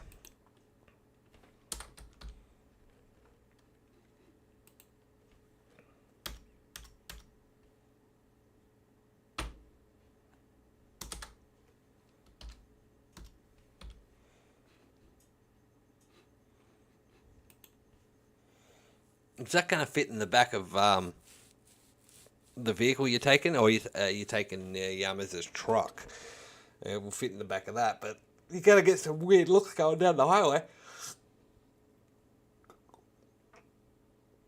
Oh.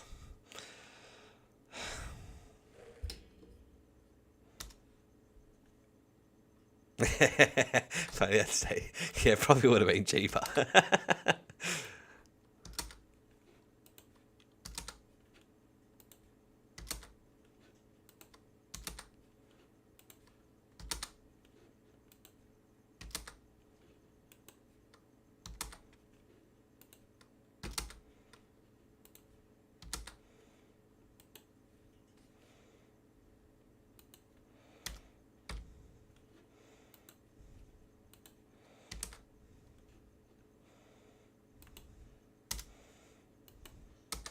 No, I love my wife. She's amazing.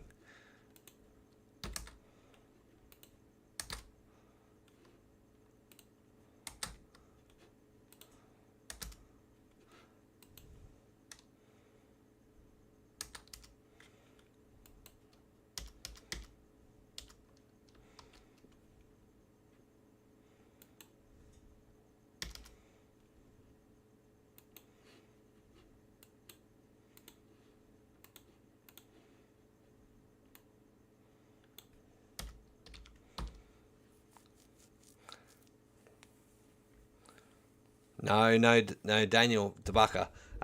That she just sent me a picture of it's all together, and that's why I said it looks amazing. Like I said, you guys have to wait until Quad State to see it. No. Or after Quad State, after it's been shown to the judges and whatnot. Excuse me. But yeah, I can see it because I'm on the other side of the world, and it's not like I can do anything about it.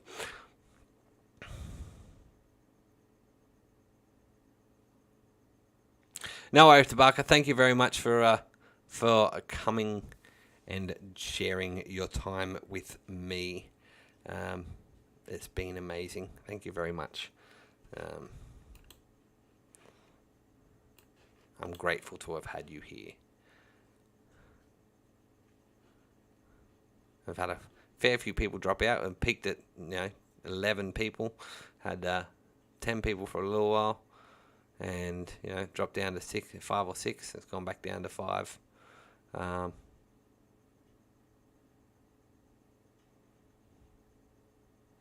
that's okay. Average view duration is 24 minutes and 38 seconds.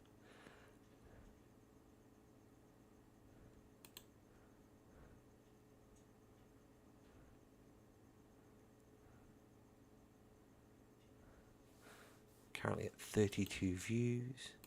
I have a very healthy stream, which is good.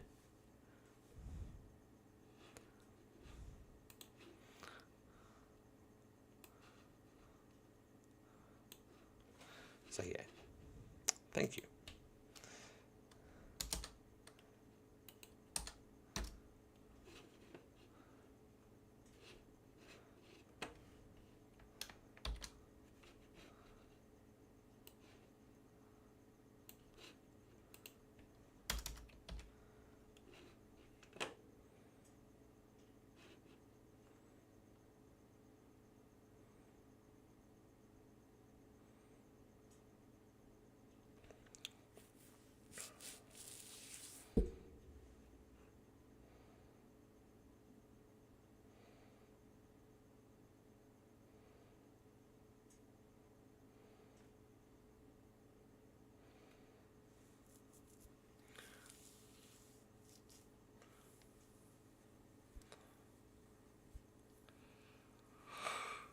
Now,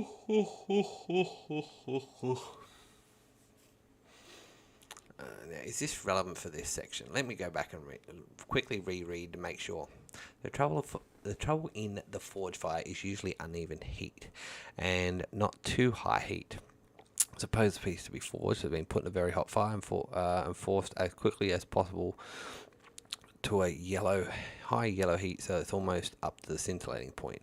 If this is done in a few minutes, the outside will be quite soft and nice condition for forging, while the middle parts are not be more than red hot. The high heat soft outside will have very little tenacity. That is to say, this part will be so far advanced towards fusion that the particles slide easily over one another, while the less highly heated insides will be hard, possessed of high tenacity, and the particles will not slide so easily over each other. Now, let the piece be placed under the hammer and forged. The result will be fish-lipped. The soft outside will yield so much more more readily than the hard inside that the other particle will be torn asunder, and while inside will remain sound, and the piece will be thrown out and branded as burned. Some suppose the case be reversed, and the inside will be much hotter than the outside. Yeah, I don't think this is relevant for this section, so I will cut this out and I'll move it to the end,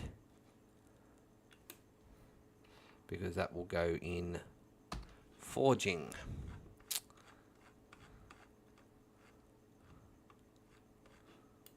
So we'll go like this, forging, turn that into a, no, make it a second heading, okay, and then I'll keep adding to it, that way the section is done.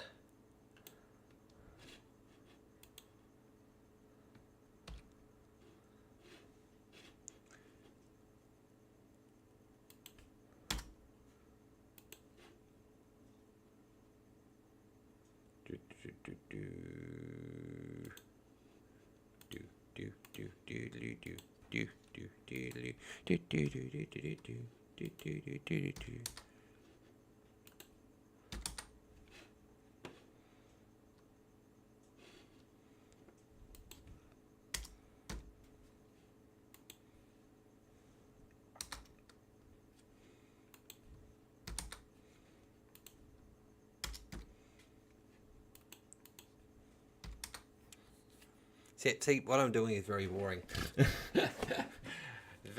It's time consuming more than anything.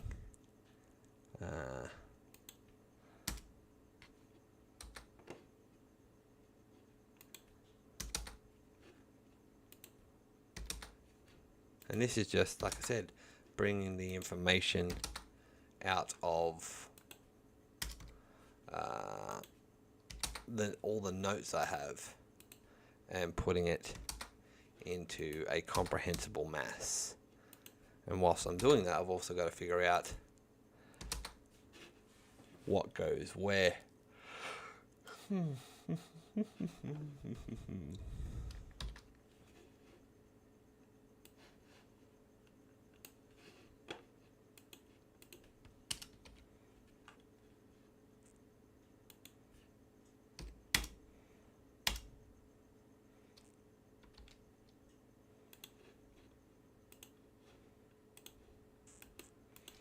I'm trying to make as much sense as possible.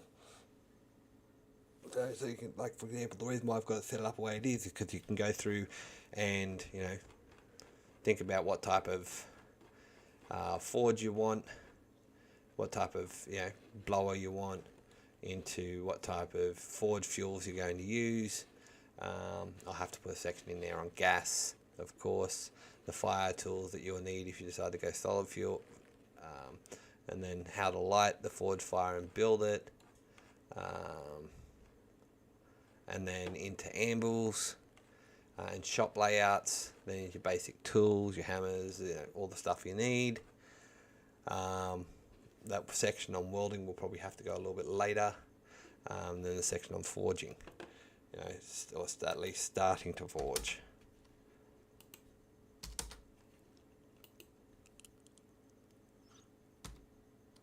Whew.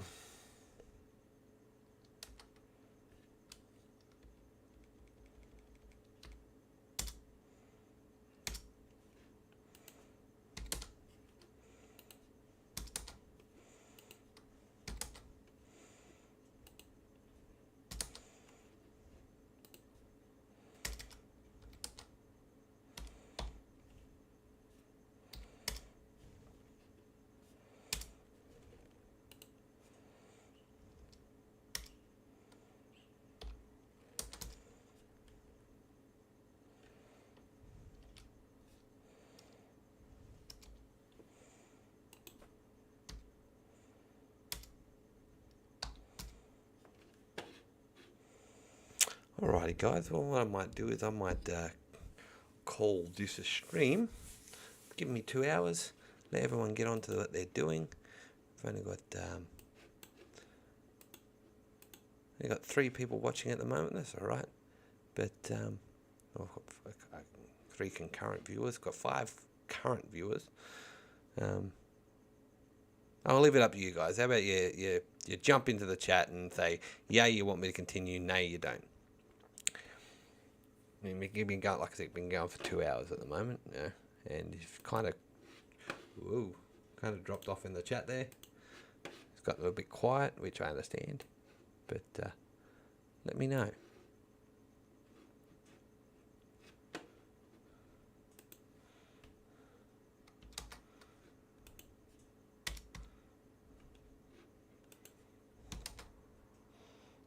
Hey, Mr. Barker.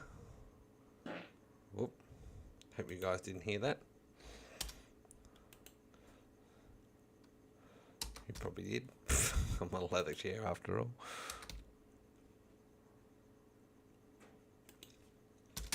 Within a private chat there, Daniel.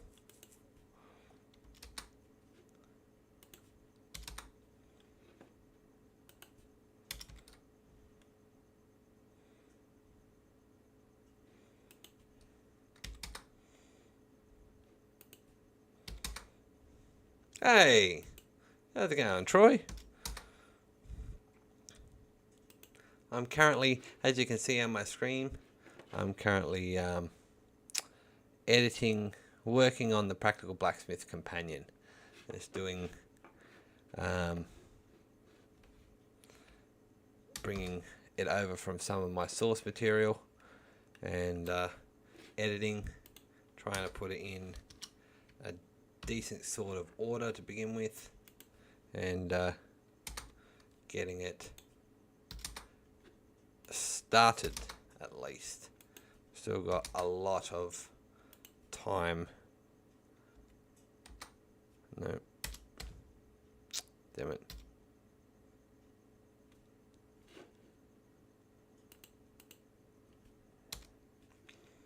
A lot of time to continue working on this.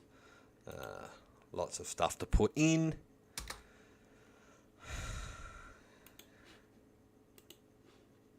Lots of stuff to tweak. Lots and lots of work. I usually give myself a voluntary deadline.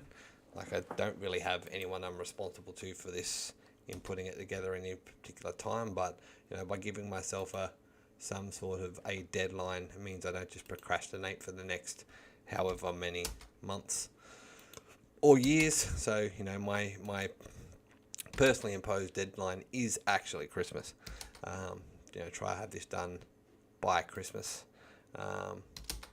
I don't reasonably expect that to be done, but that at least will give some sort of target. For example, the book of poetry was supposed to be done by the end of July. It didn't get done until end of August. No, not end of July. It was supposed to be done end of June, but wasn't done until the end of August. So, que sera, but still.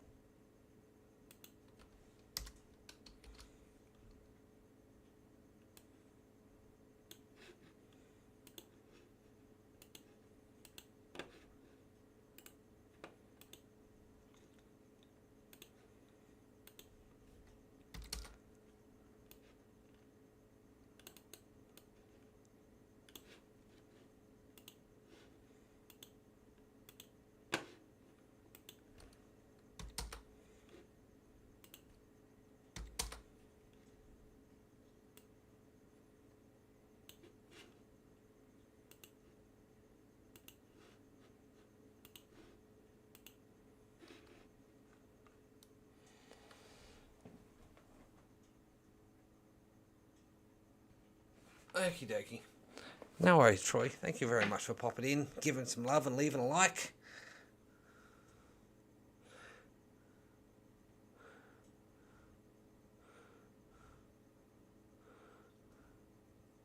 Yeah, I'm still going, Eric. I was just saying to people, if they want me to continue going, leave a, I've been on for 2 hours. It's now 5:30 in the morning. If people want me to keep going, I'll have to walk away for 5 minutes while I go and turn the kettle on so I can make myself a coffee, because I need to stay up for a few more hours yet.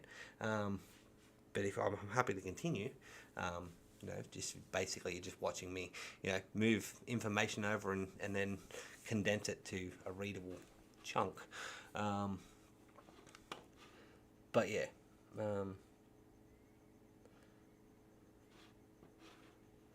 I'm happy to do so. But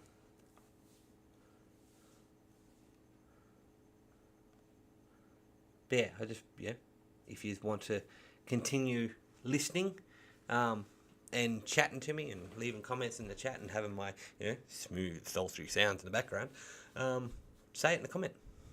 You watch the grass go. No, I'll stay. Okay, well, I've had 2 people say that they want me to stay, so that's fine. I'll stay. Coffee, if you want to, Mr. Coffee, if you would like to sit here and keep and listen and keep me company, that's fine. Like I said, I just got to pop out and put the kettle on so I can make a coffee because I'm starting to yawn, so I need that kick in the teeth that coffee gives me. So stay right here. I will be back. All right, I promise I will be back.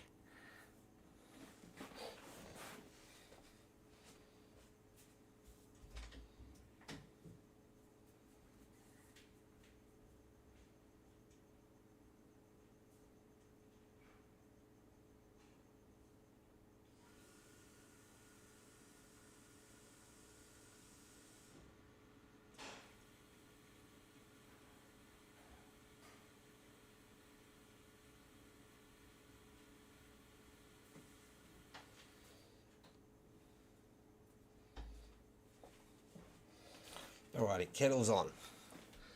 Kettle's on so I can make some coffee. When are you going to do a practical blacksmithing colouring book? I'm not, but I have. Where is it? Have I started it yet? I'm not sure if I've started it yet. Let me go and have a quick look. And that. Let's go. That. Right, so this is the inspiration for my blacksmithing, ABCs of blacksmithing. So I will read out to you what this says. I don't have my version on hand at the moment. It is similar, but it's different. So this is Blacksmith alphabet. So A is for anvil, that great ugly thing. B is for blacksmith, making it ring. C is a customer without any tact. D is for debt, he's about to contract. E is for echo that rings through the shop, and F is for fire that is blazing white hot. G is for grinding that we do at the drill. H is for hammer that we use with such skill. I is for iron, we work every day. J the journeyman looking for pay. K is keen edge, our chisels do keep, while L is for labour that is always too cheap. M is the money for Saturday night. N is for nail that we drive in so tight. O is the old man worn out at the trade. P is for patience. For P is the prentice, a jovial young blade. Q is for quarrelling, a thing we won't do. R is for rollers, our tyres go through. S stands for sledge, we handle with care. And T is for turning, fine shoes for the fair. U is for usage we get from the boss. V is for vice. V stands for vice, to file off the dross. W for wages that are always too cheap. X is for expenses that ever are steep. Y is the young smith who sports a fine watch. Z is for zeal, not found in the botch. And so on and so forth as far as we go. Put on more coal, boys, and don't be so slow. Chorus is, so merry, so merry, so merry are we, no mortal on earth more happy than me. Hi dairy, ho dairy, hi dairy dear, a blacksmith so fond of his wife and his beer. So that is the blacksmith alphabet. I have adapted it to be a little bit more children friendly and a little bit more modern and understanding. So I am planning on doing a children's ABCs book titled B is for blacksmith. And those people that were on the streams earlier, my friend Jessica will be doing I'm hoping to get her to convince her to do the illustrations for it. Hoping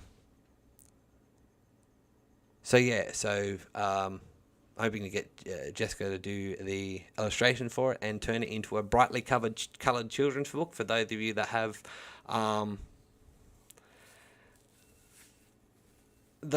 have children or grandchildren. That will be something you can, potentially give to them. I've never seen anything quite like that. I've seen trade-based ABCs before, but hopefully make it high-coloured and interesting. So, that's the plan anyway. So, yeah. What do you guys think of that? Not so much a colouring book. I could probably get a copy that's uncoloured.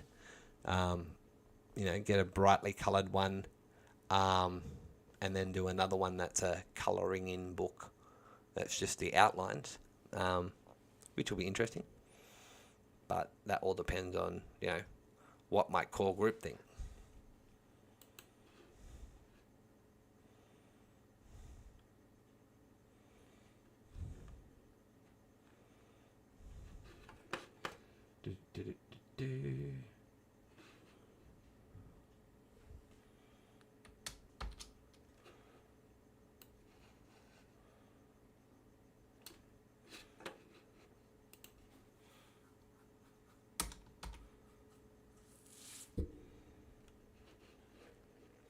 You were saying, I saw that in the chat earlier there, Mr. Coffee, that you used to sit up until 3 a.m.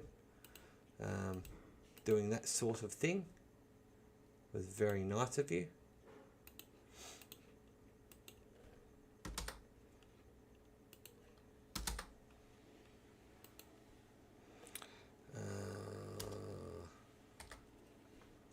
No, I'll change that. Change that to a T. Delete HE. Oh.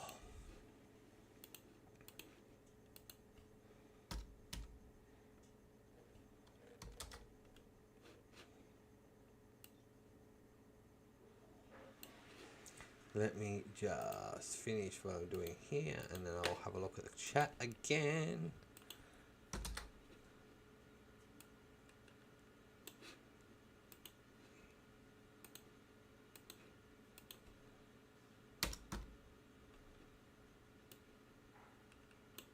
One thing I don't like about this book that I'm adding information from is that it has regular use of capitalized letters, which is really annoying.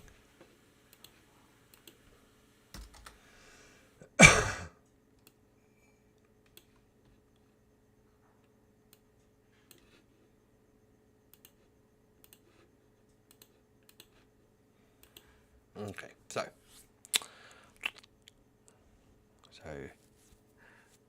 Mr. Crawford says, children's book, fabulous idea, awesome. John Coffee said, my grandkids are train crazy and forge crazy, awesome. That's true. You've got to do something when you can't sleep. I absolutely 100% agree with that. Don't you worry.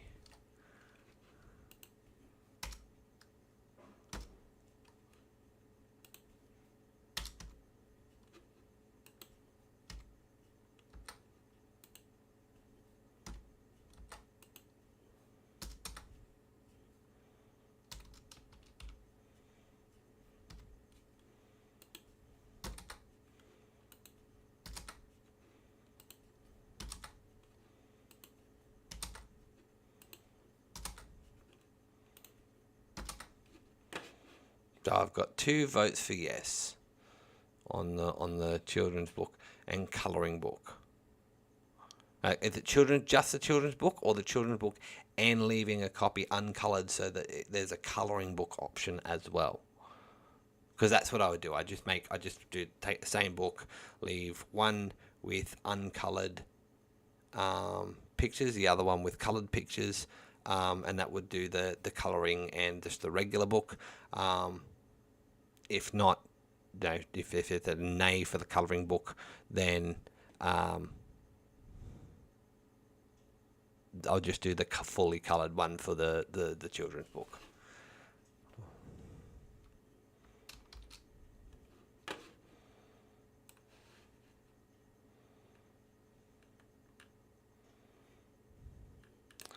No, that's not what I wanted.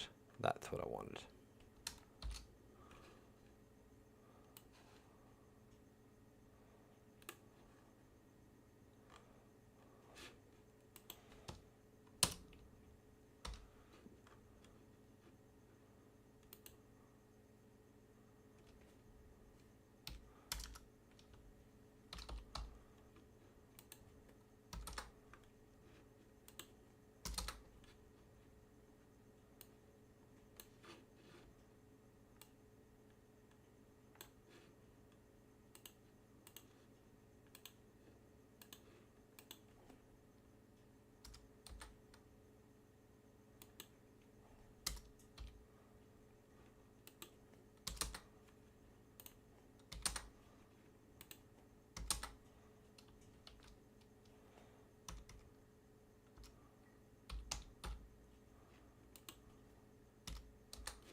Right, that's that section done.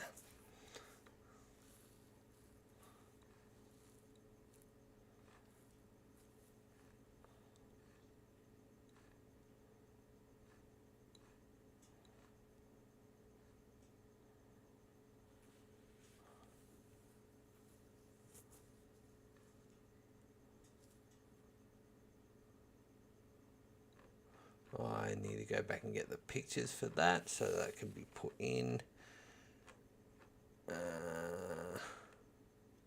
Right, so that will be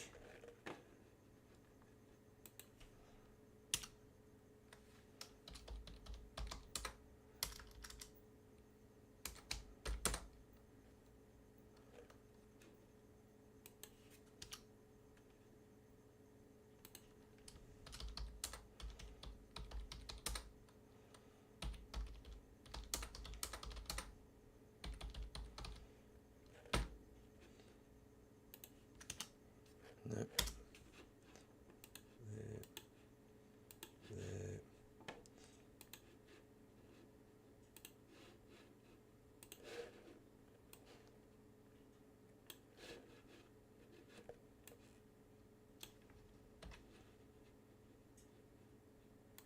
come back to the chat in just a tick.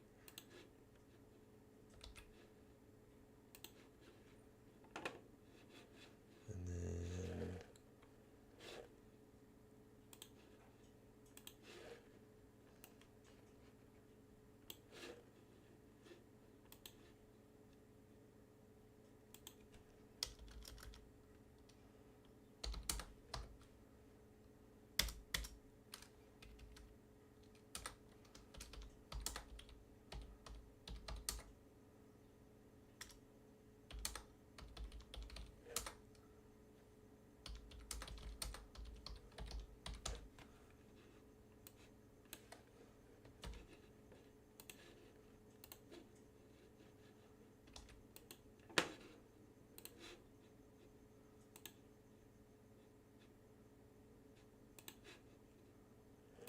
okay.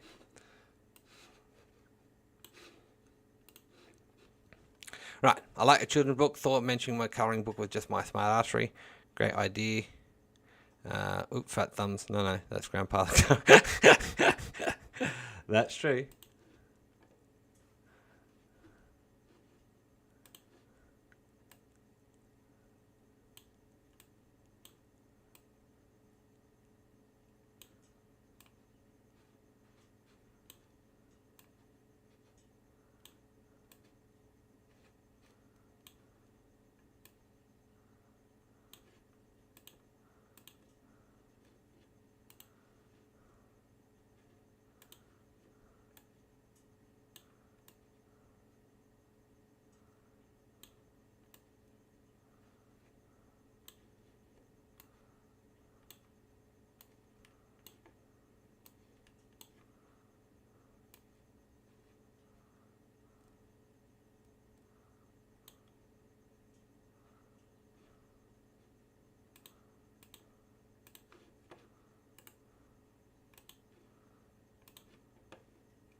This is basically what I do to make sure the pictures aren't absolutely freaking horrible.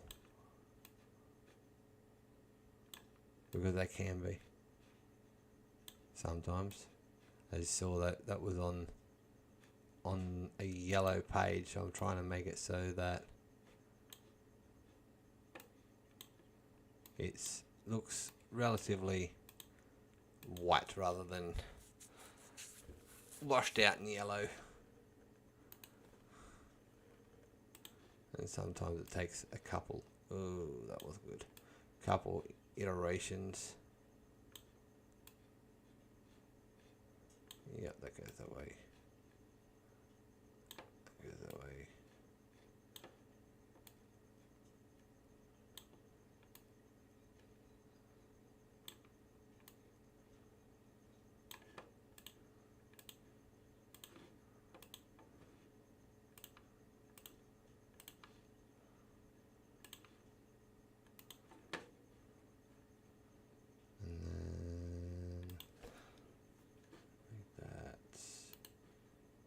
There.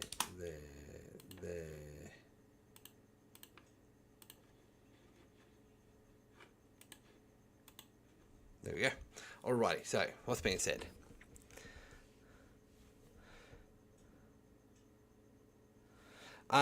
Okay, so I got digital copies of the originals, Eric. So I have several thousand hours, or several hundred, if not a couple thousand hours of research into this. These are digital copies of originals. Basically, everything I've got has come from two primary places. One is called the Internet Archive, and the second is called the Hathi Trust. Now, as I was explaining to the guys and girls earlier, all a good portion of the information that's going into this book will be public domain, available to everyone. The difficult bit is finding some of this information, or at least 50 to 60% of this information, in the volumes and volumes of magazine articles and stuff like that. So I'll bring this across. This is one magazine that started in about 1888, and this is up to 1923. The information I've got for it. These are the articles in these. There was 12 volumes, 12 issues a year, and there's 24 volumes that I have access to that's in the public domain. So this is, just on this first volume, I've got dozens of articles, information, stuff like that. So I have 24 folders like that. Some of them are more full than others, right? That, and this volume 4, some are more full than others, but I've got 24 just on this one magazine source. I've got 3 other magazines that I have information for, not on this computer yet. It's written in a notebook, so I can go through and get those articles and whatnot and bring them out. So I literally have thousands of files to go through that I think is relevant, and I have to bring that amount down to a workable amount to actually put into this book. Put it this way, I haven't even gotten past forges, forge building, making your own tweer, and blowers and whatnot, and starting the first fire, and I'm already 35 pages into this book.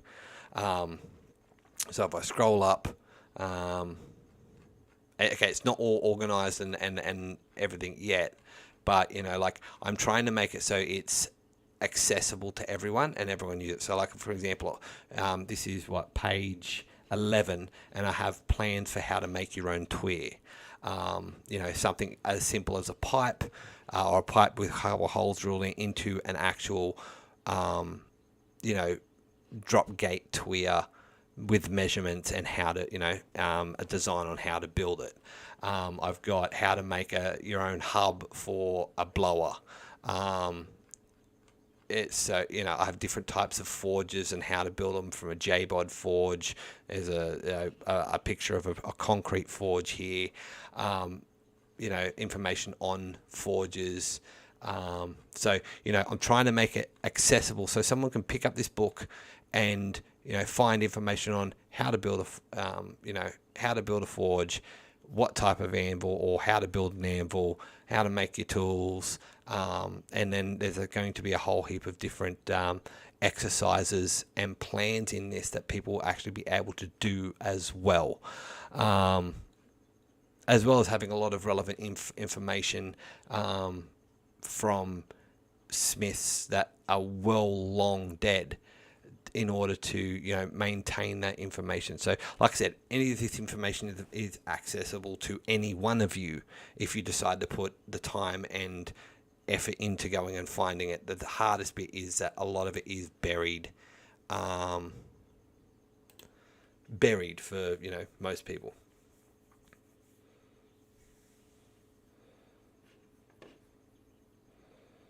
Yeah, some people will have, I have to go into the books. Where is it? Let me bring this over. Right, so I have no, this is blacksmithing books, public domain. All right, so I have American Farm Blacksmithing, the American Blacksmith, 20th Century Toolsmith, elementary forge practice, farm blacksmithing for Freese, Brace, and Drew, and Harcourt as well. Elementary forge practice. I've got Goldsmith Handbook, Ornamental Silver Handbook, Silversmith Handbook, and the Browse Founders Manual. I have Complete Guide to Blacksmithing, a whole heap of information. Hand forging and raw iron ornamental work. Notes for forge practice. Practical forging and art smithing. Smith's work. And here's another magazine, so that's called The Hub. I've only got access to a couple. I've only got a couple of folders there. Working in metals, bent ironwork for beginners and proficient, ornamental ironwork, condensed suggestion for steel workers, designs for ironwork, designs for ornamental gates and lodges, and ironwork of the Royal Parks, early American ironwork, Ironwork Volumes 1, 2, and 3 by Gardner, Manual Blacksmithing Parts 1 and 2, Spanish Ironwork by Byrne, Stair Building Ornamental Ironwork, Encyclopedia of Ornamental Ironwork, and the Smith's Pocket Companion. That's just what I have here. Also, Forge Practice by Littlefield. So that's, like I said, that's just a list of what I've got here. That's not the extra books I've got, or the extra book listings I have in my notes. So I've got like a lot of information that I have to go through.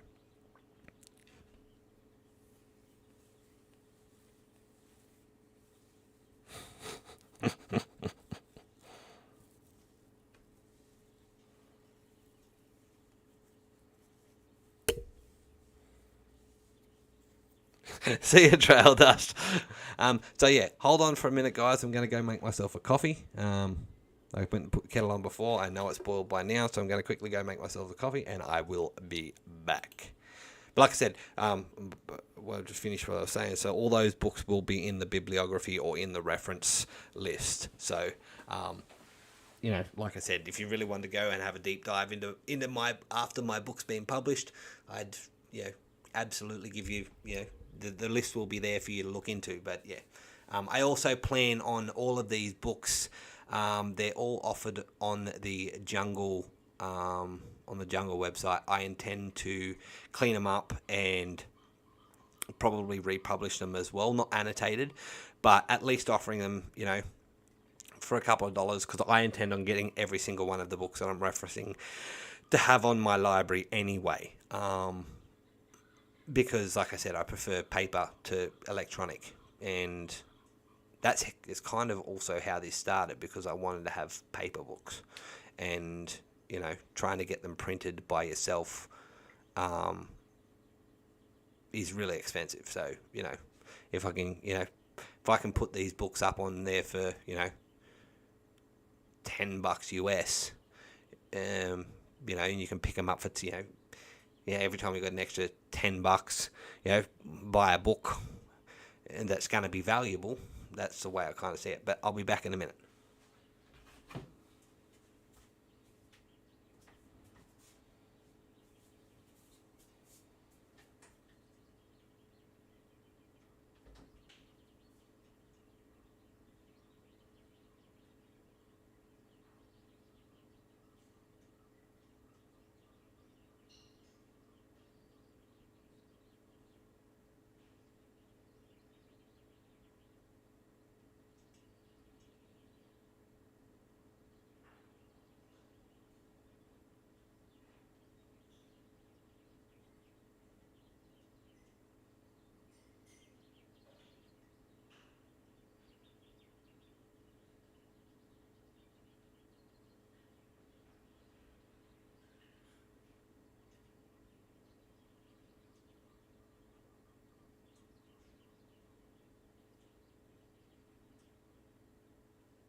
And I'm back.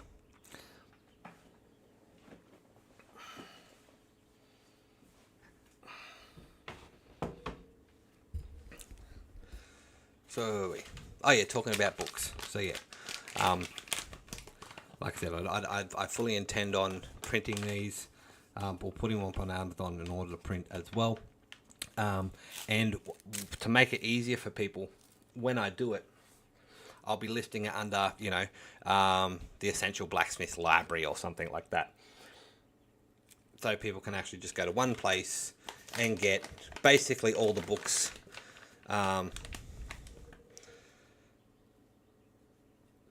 Basically all the books that they, could reasonably hope to get. Like I've got books that won't be in my library, of course, because they're all in copyright. The Complete Modern Blacksmith, Blacksmith Manual No, that's not. That's one of the ones I'm actually using. The New Edge of the Anvil. Like I said, 101 blacksmithing metalworking ideas. Blacksmith Primer. These are all books that won't be in the library because they're all, relatively modern and under copyright. So, but the older ones, anything that's outside of copyright, I intend to put on Amazon, republish on Amazon, and I won't be able to claim they won't be in copyright under me anyway. But they'll, at least people have access to them for relatively cheap, because I think access to knowledge, personally, should never really be restricted, and shouldn't be outside of the bounds of people's ability to get. The only reason why when I first put the Practical Blacksmithing Annotated out, the Complete Practical Blacksmithing Annotated out, for such a relatively high price. First of all, I wasn't really thinking, but second of all, I was just trying to recoup some of the financial effort, financially some of the effort that I put in. I've ended up dropping the price. It's now $40 US a copy, because to make it, you can get a copy of Practical Blacksmithing for about $45 to $50 on the Jungle Company website, and that's the original, the original annotated, unreorganized copy. And that's the reason why I dropped my price, to make it more competitive against that original, so that people have, and people have, slightly cheaper, make it more competitive. I still get some sort of, compensation for the amount of effort and stuff I've put into it. But more importantly, people get access to it. And it makes more sense. Anyone that's actually read my version, it's a lot better organized and not so all over the shop.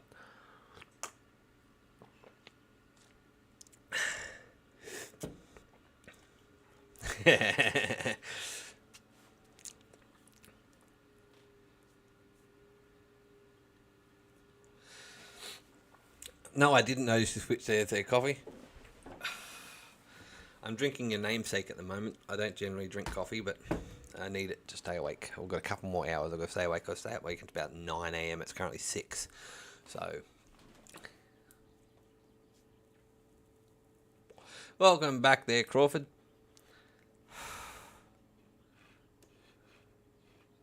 Do I have any more images I've got to pull out of that one?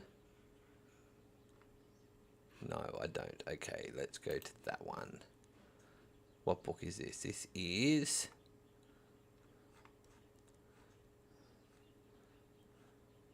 Oh, give me the title page already. Oh, that will explain why. Oh, this is Gates and Designs, is it? Yes, it is. So that one is useless. Oh, hang on. No, that's single page. Whew. What one's this one? Ornamental gates and lodges. That's useless to me for the moment.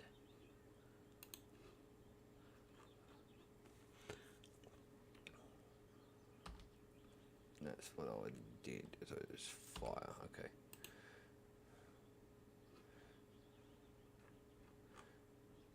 This is early American ironwork, I think.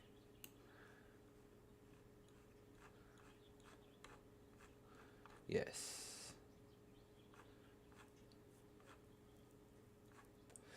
Yes, early American ironwork. I don't need that one.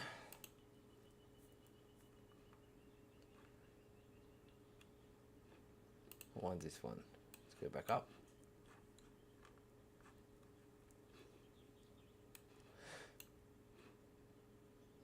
This is ironwork of the medieval period. I don't need that one either. I think that's the same one, but volume 3.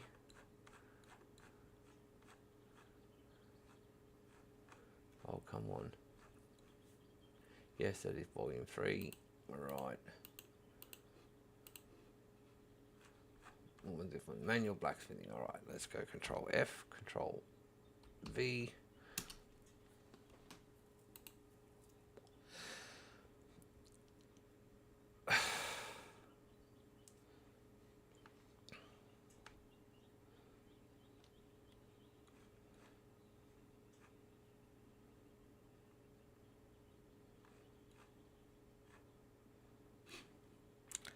I've already got that one in a different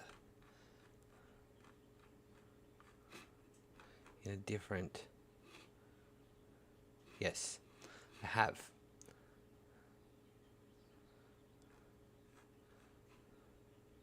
Another example of plagiarism.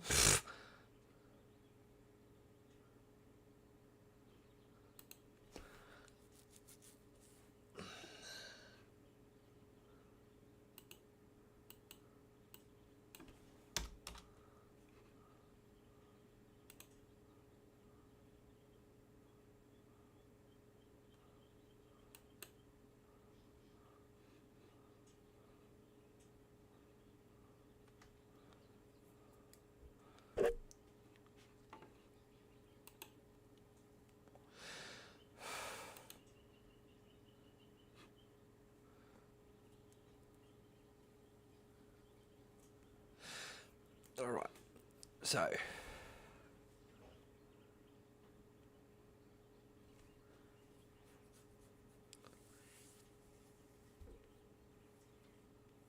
exactly there, Eric. It is. If you get to get paid for your effort, you get very little back per book, and that's kind of, again, it's kind of not the point. The point is to keep this information. Like I said, I started this project for me to have. I went through and started looking at all the old blacksmithing books that I wanted, and that were hard to get. They were out of print. They're 100 plus years old, and I wanted them. So I looked into getting them printed for myself. And for me to get a book printed, at my local office supplies, for example, if it was a couple 100 pages long, was going to cost me like $60 per book Australian. So that's probably about $40 US. And I thought, well, what would it take to get done on Amazon? And I went looking on Amazon, and there's people are still charging $30, $40, $50 per book, and it's like, well, that's ridiculous. So I looked into doing it myself, and it was going to cost $10. And I thought, well, if I do that and it's $10 per book, that's really convenient for all the other smiths out there that I know that would want it as well. I will do that. And then I thought, well, I have a copy of Practical Blacksmithing, the original, and I've read it. And I'm one of those people that I'm that's so passionate. I've read it cover to cover, and it freaking annoyed me. It really annoyed me, and it was kind of like everything was out of place and out of order. And it's like the original author, the compiler, M.T. Richardson, literally had all these articles on his desk that he thought this would make a great book, and he's literally picked up this pile of paperwork, taken it to a publisher, and goes, print these. That's what it's like. And so it was kind of like, well, if I'm going to start anywhere, I'm going to start with practical blacksmithing because it contains such essential knowledge and information. And it was kind of like, I'll start with that. But in order to do that, I thought, well, if I'm going to put all this effort into reorganizing it and putting it out there, I may as well do something to modernize it. Because, that way this is my version as opposed to just another Tom, Dick or Harry republishing a book that's out of print. So I did, and that's the reason why it was annotated. Because I added safety and information and brought some of the terms up to date so that, most people know that saltpeter is sulfur. Or brimstone is sulfur or whatnot. So I went through and brought up some of the older terms to modern terms and, warned about using mercury in certain things and all that type of jazz. And that got me thinking about all the information in these magazines that was practically lost to the average smith. These are anecdotes and personal experience from blacksmiths that lived 100 to 150, 160 odd years ago plus, that is invaluable to the average smith like me, that I'd love to have access to, but wasn't easily accessible. And we live in a time where information is vastly more accessible, but infinitely more buried. So that's what started me down the path of finding all this information and putting it into one place. I still intend on getting all those other books up online and republished, like I said, for 10, as cheap as I can do it and making very little from it. But to go into like the Blacksmith Reference Series library so that you can go through and go, hey, here's a big list of all these old published books that I can purchase and have a hard copy of rather than just rely on them on the internet. Because I get in the bibliography of my book, I'm going to have all these listed and where to find them.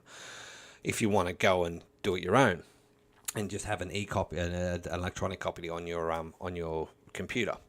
But like I said, I'm a type of person that I like having a book. I like having a hard copy. For example, I have a copy of the Blacksmith Cookbook, right? I had to order this and get it sent to Yarmez because you cannot get this book in Australia. It is not for sale here. It has to be ordered directly in the US. So I ordered this book, got it sent to Yarmez so that he could post it to me. It's Francis Whitaker's Blacksmith Cookbook. The only other way to get it is to buy it on eBay, and it's ridiculously priced. I'm talking 150 odd bucks Australian, whereas I think that cost me 60, maybe 80 bucks Australian when I bought it through the regular channels, and maybe an extra 10 bucks in shipping and postage. But like I said, you can't get that book in Australia. It's not available. And that's still copyright, still in print, and I'm not going to use any information out of that in this book, or any information directly out of that in this book. So, but I'm the type of person that I want, I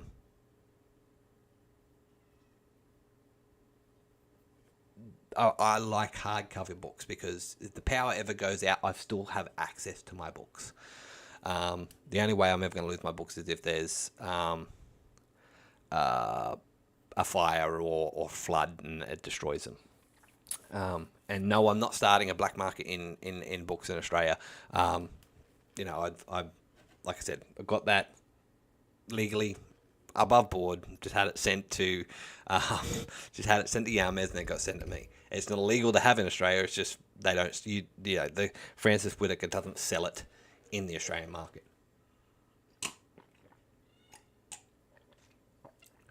Likely there's not enough demand here. but you know, I've heard it raved about.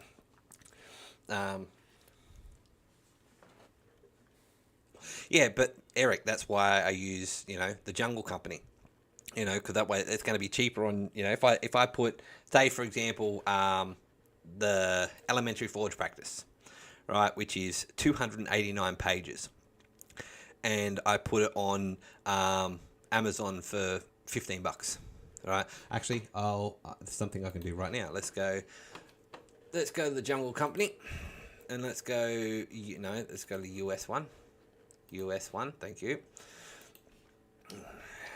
Elementary Forge Practice by Francis Bacon. No, by Lord Bacon. Sorry. Bacon. Alright, so the average price of Elementary Forge Practice is $27 US. Right?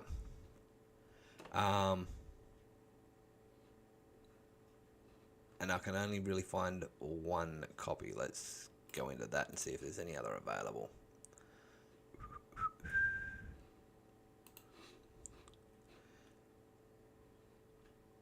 Yeah, so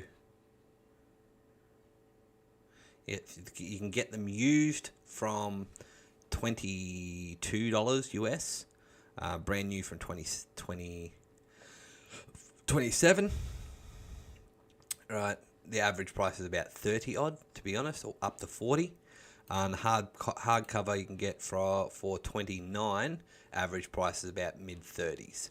Right, so if I could get those and put them online for, you know, $15, that's saving your printer and ring binder and all that type of thing, and ink and wear and tear, and that's getting a book out there on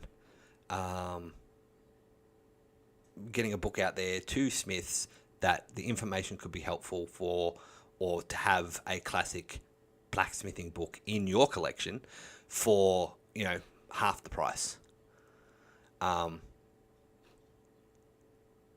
Yeah, exactly.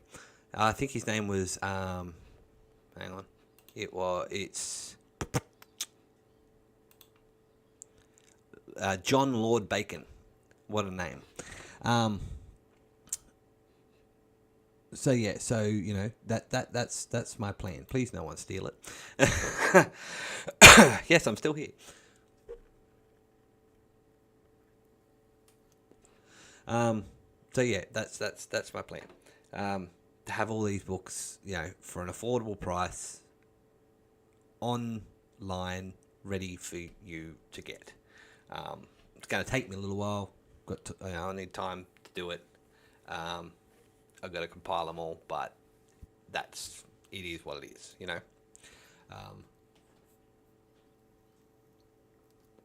And likely I'll do it as I go through, and do this book, because that way, you know, it's all up there and ready for those people to get. And like I said, it will be part of my Blacksmith Library series.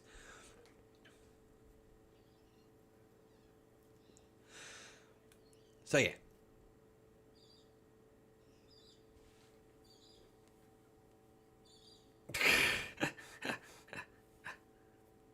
Well, this is live on the internet, you know.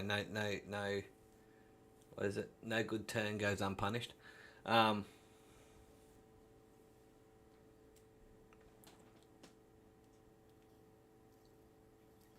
It's more a formatting thing, to be perfectly honest. It's you know, taking it, putting it in a different format, and yeah.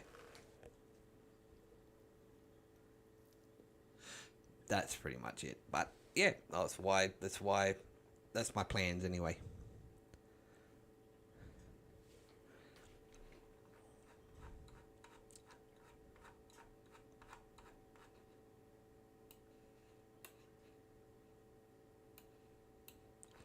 So yeah.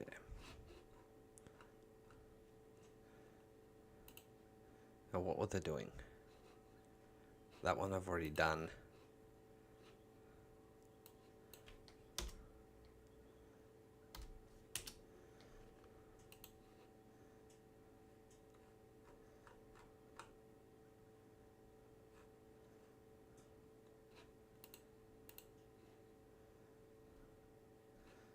that one's exactly the same as the other one. All right, that's another. Yeah, plagiarism. Plagiarism was rife in the early 1900s when it comes to blacksmithing books, and that's another thing I'm going to avoid. Is printing several different volumes of the same book. I'm just going to put all their names on one book. Find the differences between them and just mix them together.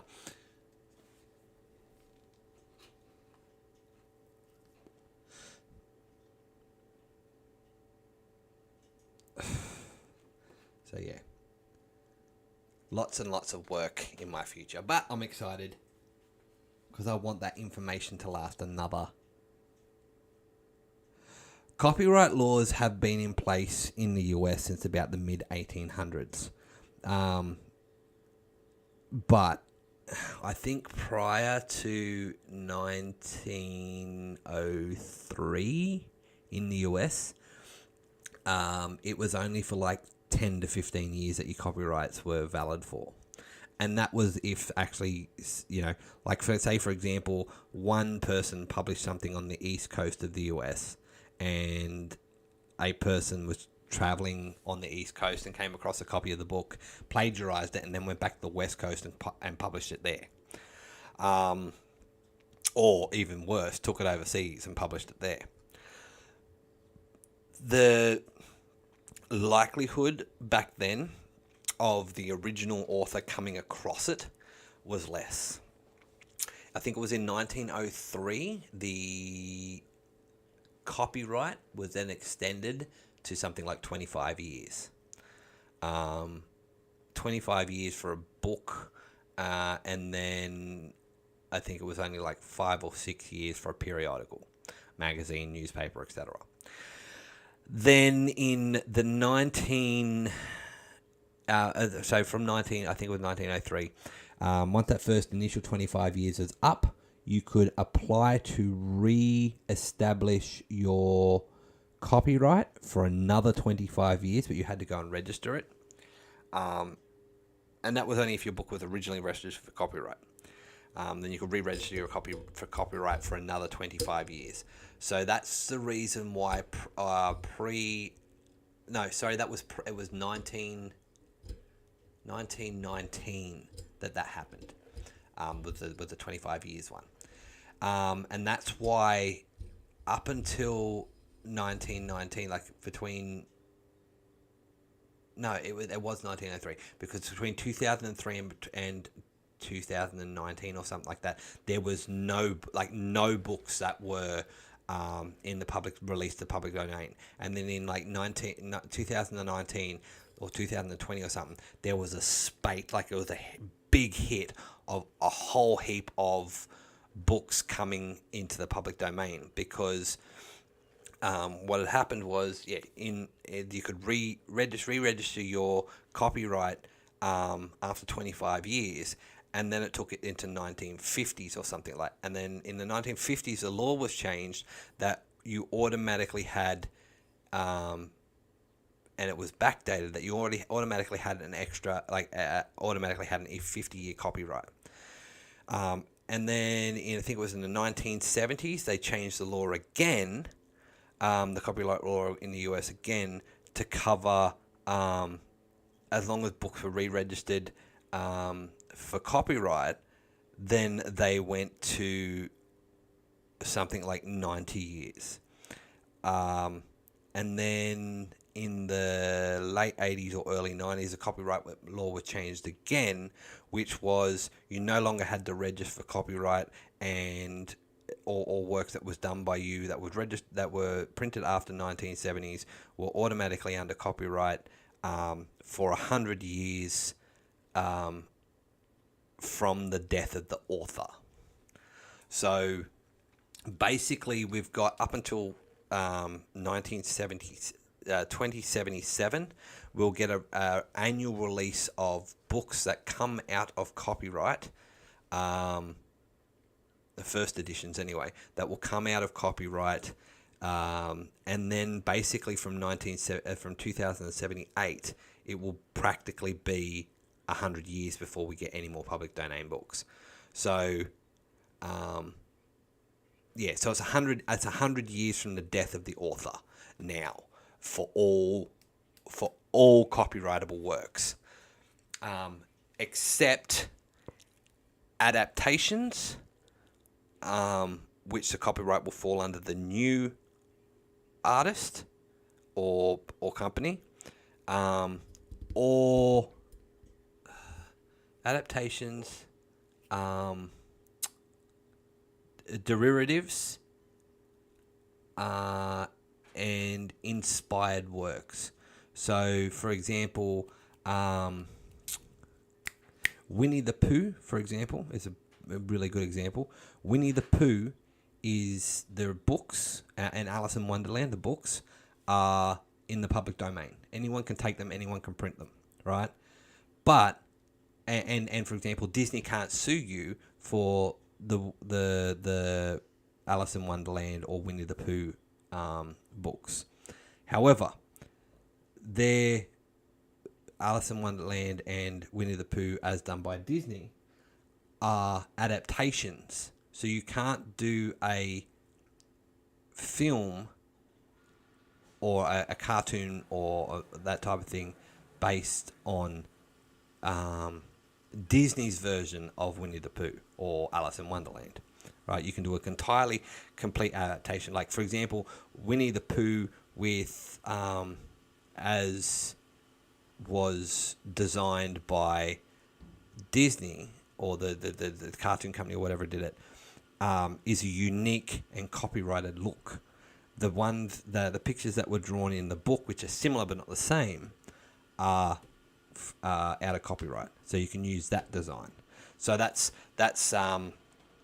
yeah. It's in doing this, I've had to go right into copyright law. I've had to go into copyright law of different countries.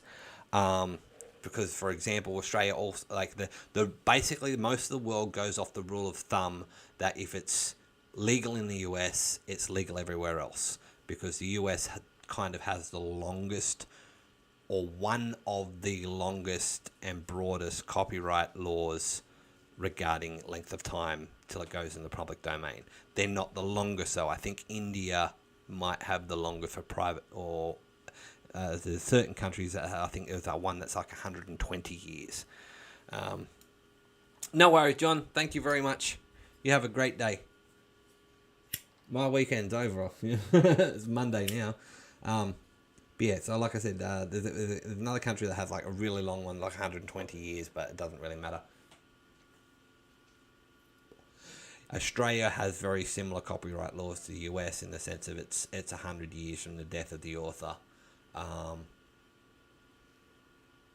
If it's prior to like 1978 as well. And the UK is very similar too.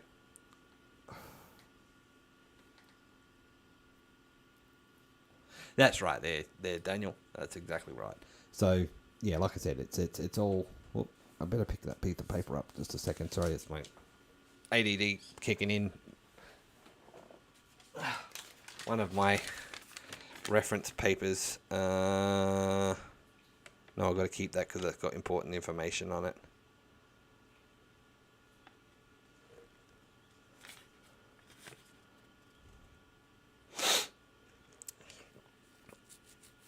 And I can't remember if I've got that back one. Okay, so that goes there. So yeah. There's a lot of information I had to go through just to make sure what I was doing was legal, or what I'm planning on doing is legal.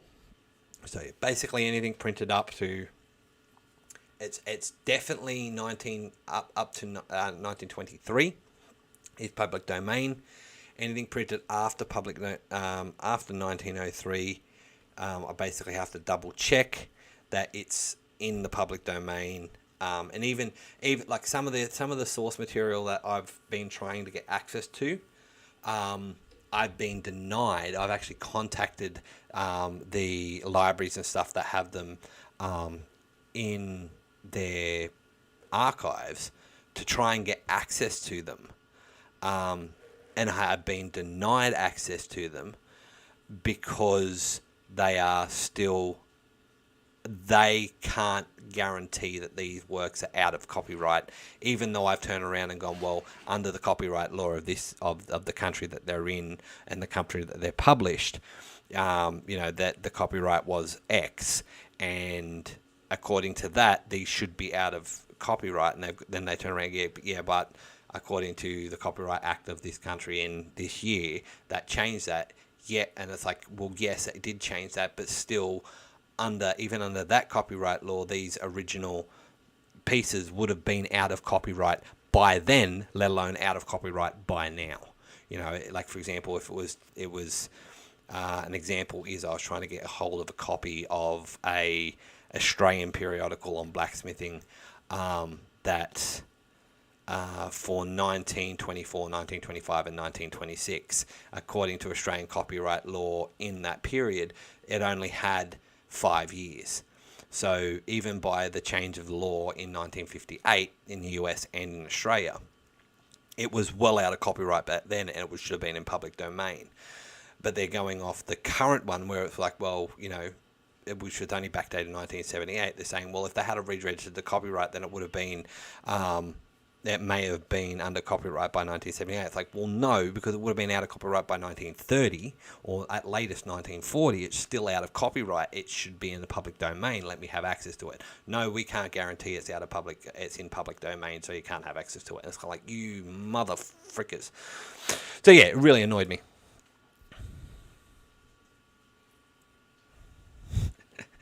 So yeah, I'm still actively trying to get hold of some information like that. I'd really like to get. I basically really like to get access to a lot of stuff up to about the 1940s, pre-World War II or the start of Second World War, simply because after the Second World War, that's kind of when things started becoming more mechanized as opposed to smithed. After 1940, between the 1920s after the First World War and the 1940s, the start of the Second World War, there was a lot of there was the ramping up of mechanization, but Smiths was still an essential part of everyday life. It was basically after the 1940s and the 1950s where the delineation between a smith work and regular, what we modern trades being, black mechanics, boilermakers, welders, etc., that kind of dropped off, and a lot of what had historically been blacksmith work became filtered out to those other industries. I can check the articles out, but I'd have to get access, either physical access to those libraries, which, for example, one of them is in Canberra, which is basically the distance from New York to Dallas. From me.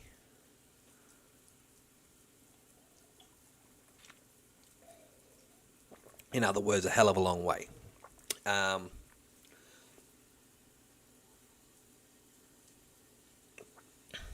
So yeah, to put the equivalent to it, if you took the Australian map, actually I might actually be able to do it for you and show you.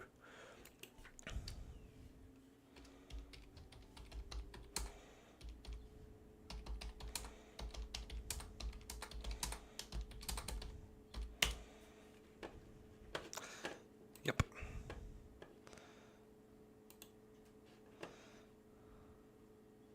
So let me do this and I will show exactly what I mean.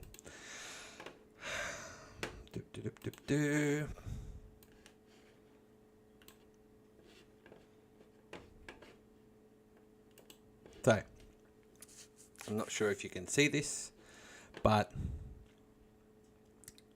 here is a map of Australia.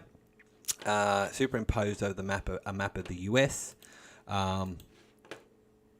as with similar climates. Okay. I don't know if I can make this bigger.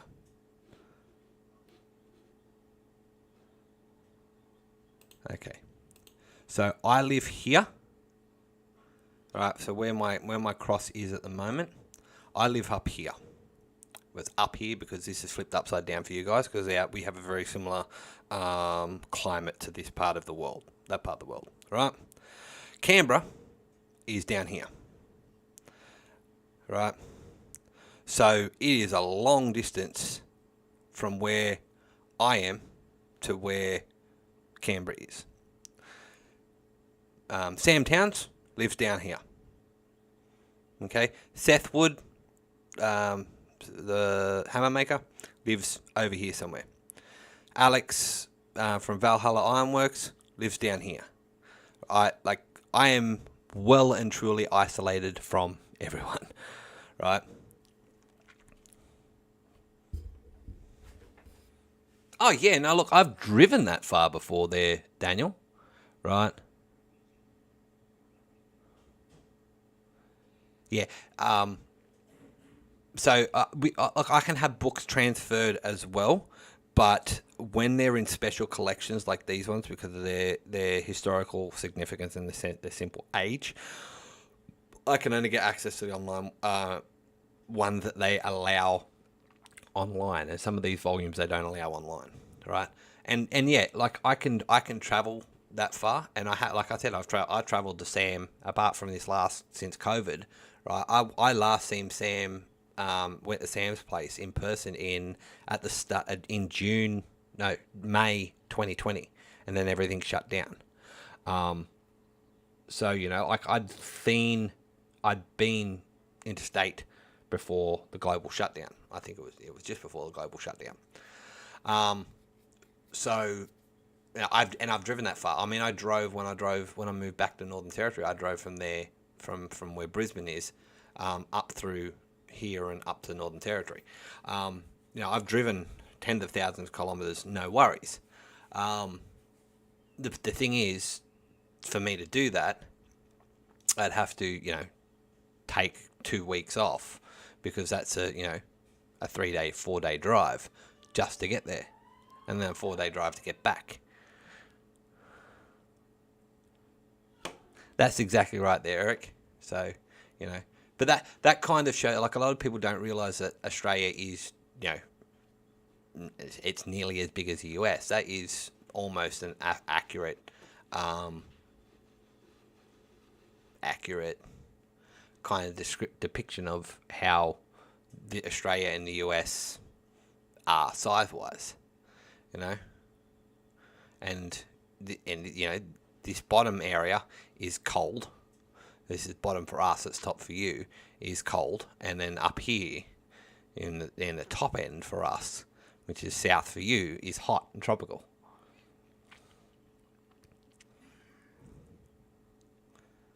Yeah. Oh yeah, it's very similar. Yep. That one, Houston, very hot, humid, filled with rednecks and mining companies. It's true.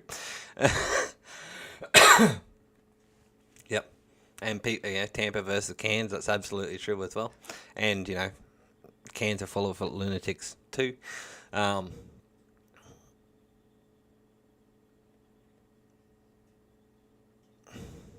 yeah, there's a lot of similarities.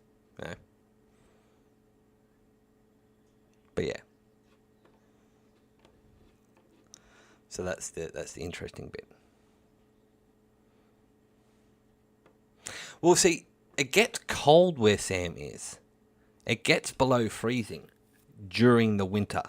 During the summer, it gets stupidly hot.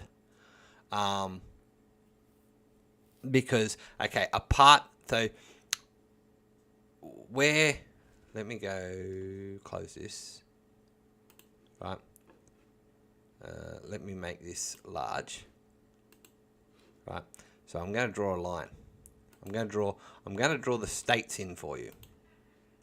Right. So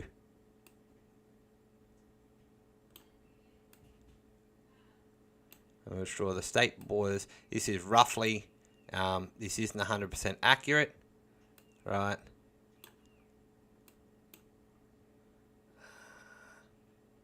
Where's that? That is there. Right, so they're roughly the state borders, right?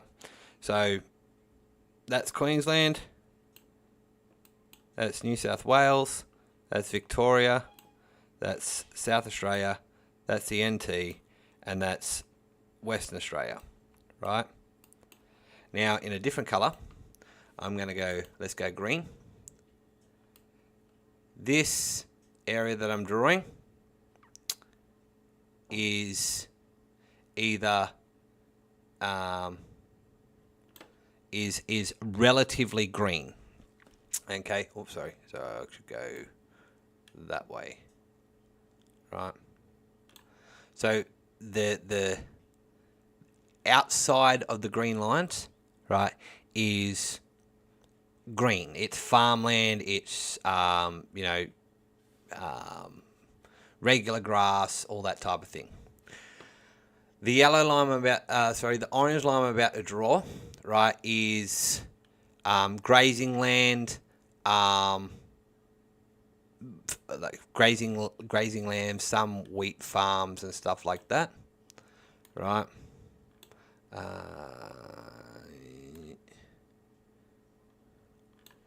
need to put that green line in again, right? Right, and anything right within this yellow line is desert.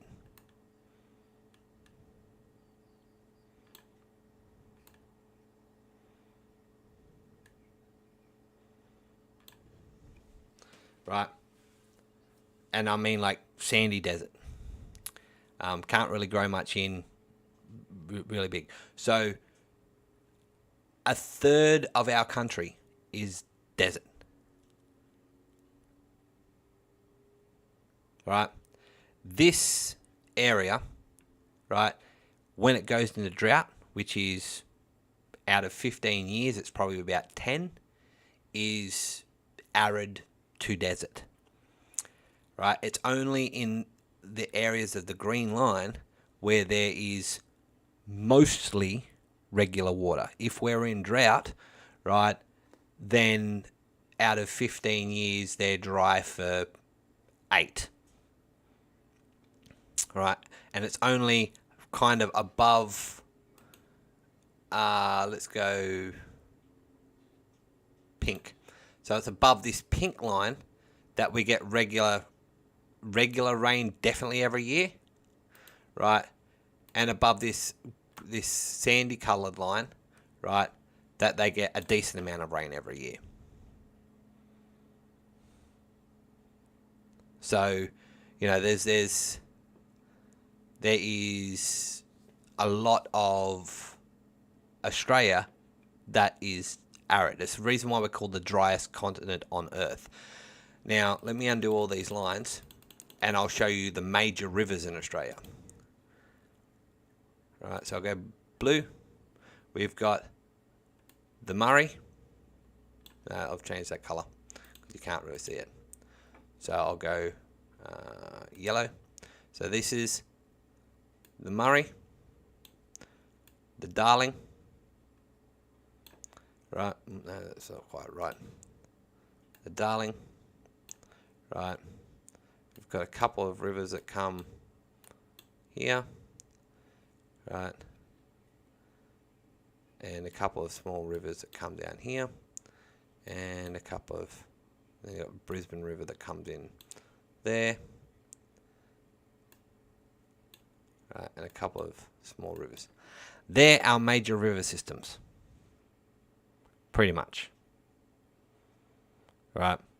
So compare that to your Mississippi and all that type of stuff. Right. We have fuck all major rivers.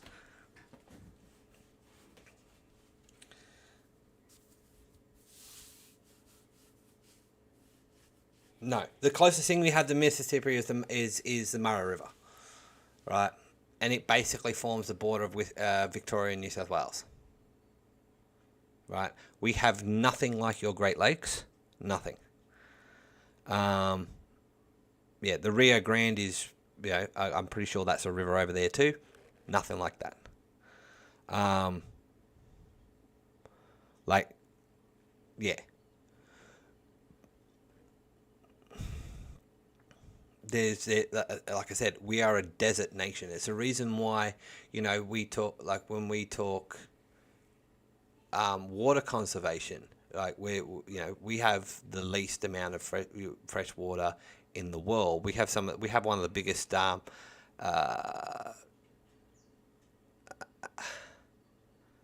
aquifers. I keep thinking artisanal basins, but it's not what it's called. I've always got that name wrong. So, and also, another thing that makes it so dry is where I drew that green line before, and I'll draw it again. Actually, I'll use brown because it's a better one. So we have a mountain range called the Great Dividing Range. It's bigger than your Rocky Mountains. It's bigger than the Alps. Maybe not as tall, but it is longer than the Alps.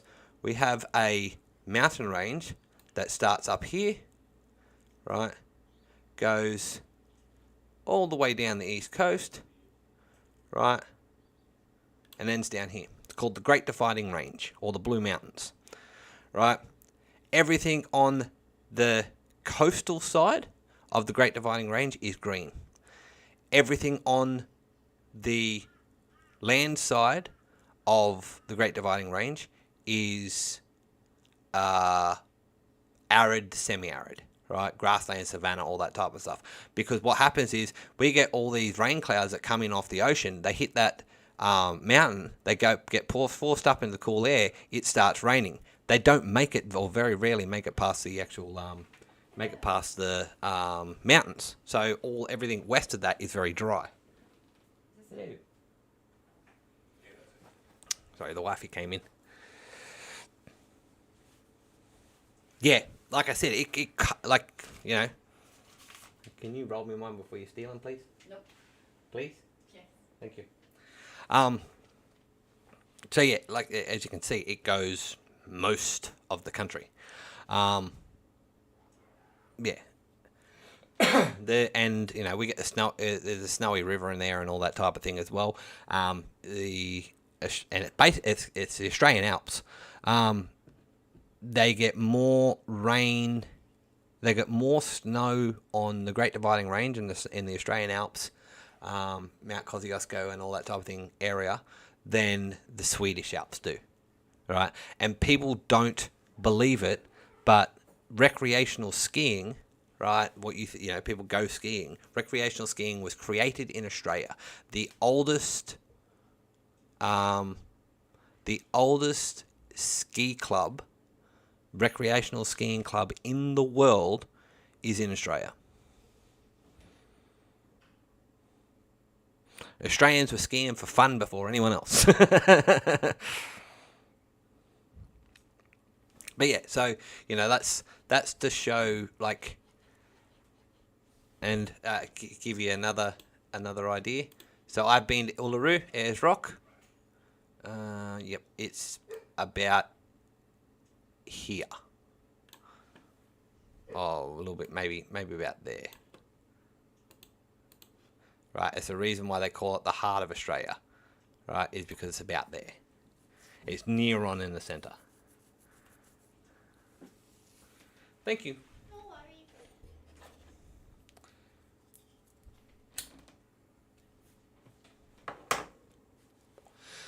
So yeah, Australia is a very big, very dry, and very flat country. We really only, you've got, like, that's really the only mountain range. There's the mountains in Tasmania, the couple of, sporadic mountains here and there, and then you've got the Adelaide Hills, which is just around Adelaide, which is down here. So that one thing they did leave off this map is Adelaide. So let me put a black line to where Adelaide is. Right, it's roughly there.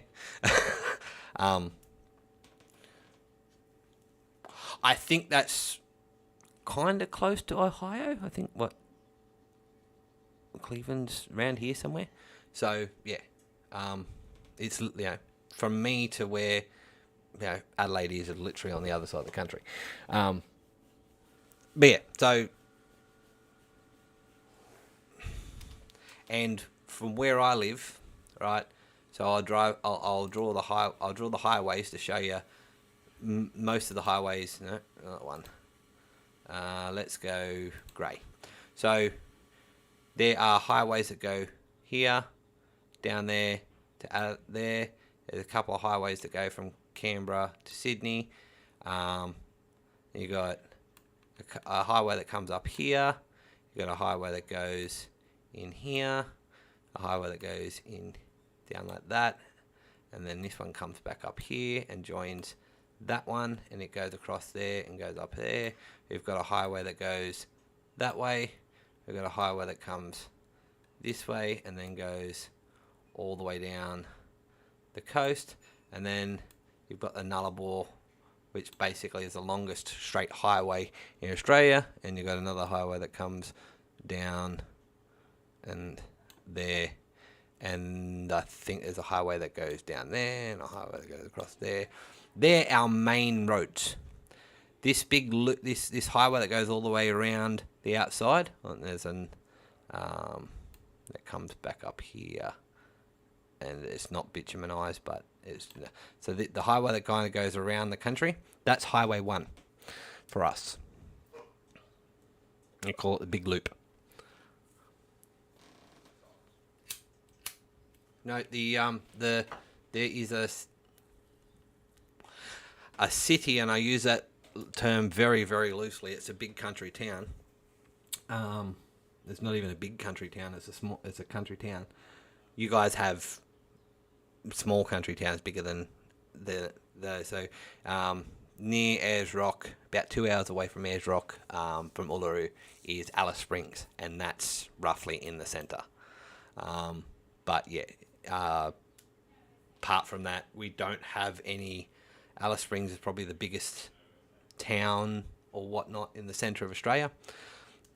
There's bigger towns, of course, in this part of Australia.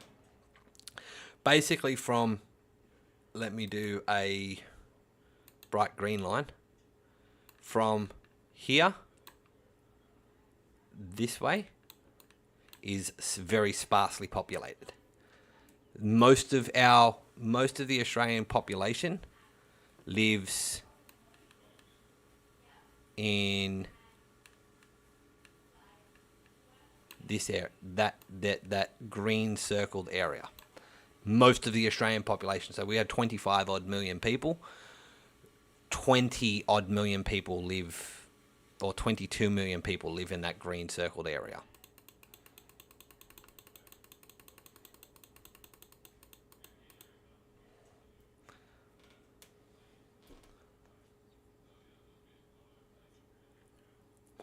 Yeah, no, Eric. The part of the country that is mostly related is there.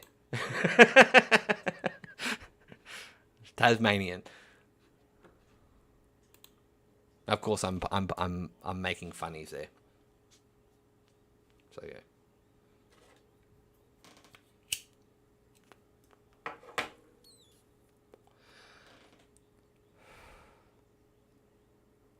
Yeah.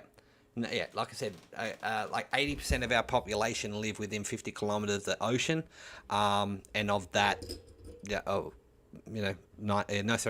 of the population live within 50 kilometres of the ocean, and of that 90%, 90% of that live on the east coast. I mean, I believe Perth only have the population of like 3 million. Northern Darwin has a population of 150,000. Adelaide has a population of like 2 million, and the remaining 20 million live on the east coast.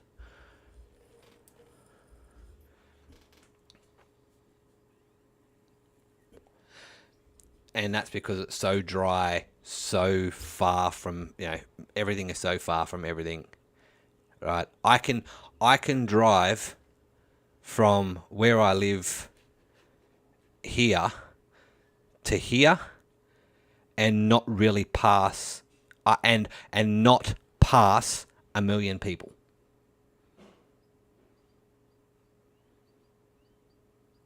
That's how sparsely populated it is. And that's not see 1 million people, that's not pass 1 million people.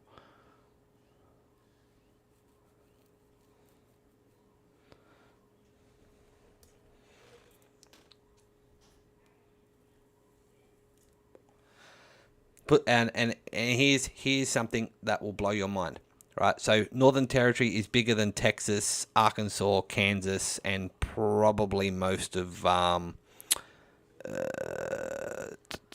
Louisiana, right? The entire population of this area, right, on a good year is 200,000 people. That's the entire population of the Northern Territory. And of that, 110 to 140,000 live here. So I'll do a green again. So 110 to 140,000 people live there. So the other, 20 to 30, 10, the other 10 to 40,000 people, 50,000, for 30 to 50,000 people live in the rest of the Northern Territory. So live within that. That's why I say I can drive from here to here and not pass 1 million people.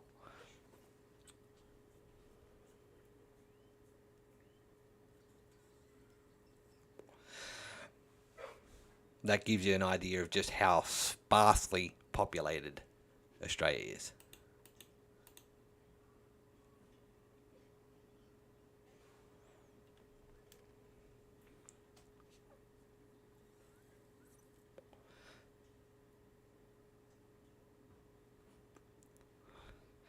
You're seeing the map of the US, and Australia is upside down over the map of the US.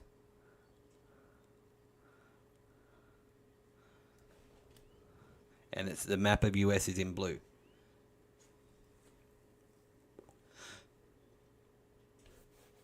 And I've drawn the Australian states on the map of the US.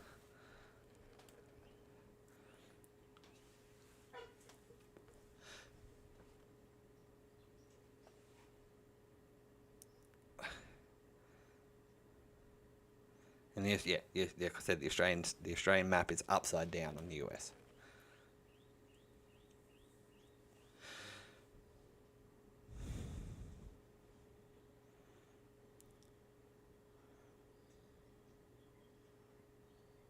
Well, the lower 48 of the US anyway.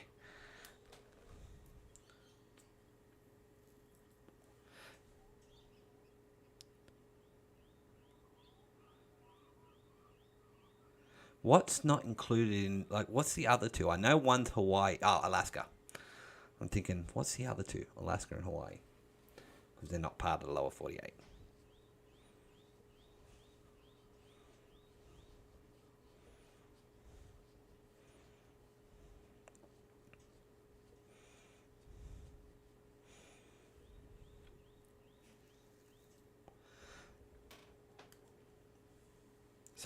So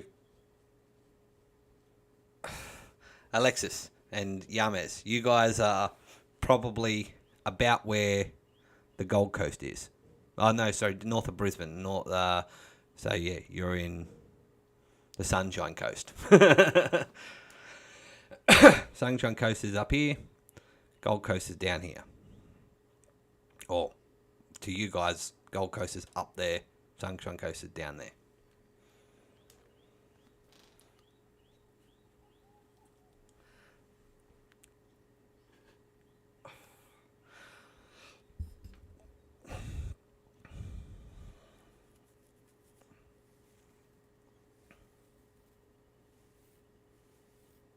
So yeah. But anyway, I've been running for 3.5 hours and my wife is up. So it's time for me to call it, I think. And let you guys get back to your lovely evenings. Thank you very much for joining me. Thank you for helping me get my stream time up. And I should probably check how many followers I've got now. 992. So I'm eight away from 1,000 subscribers. Well, it is what it is.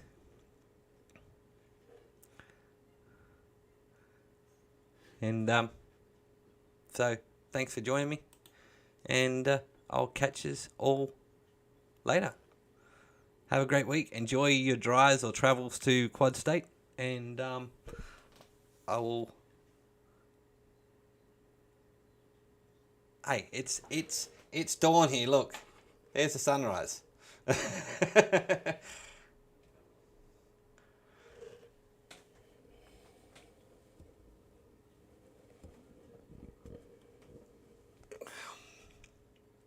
And you guys have a wonderful evening.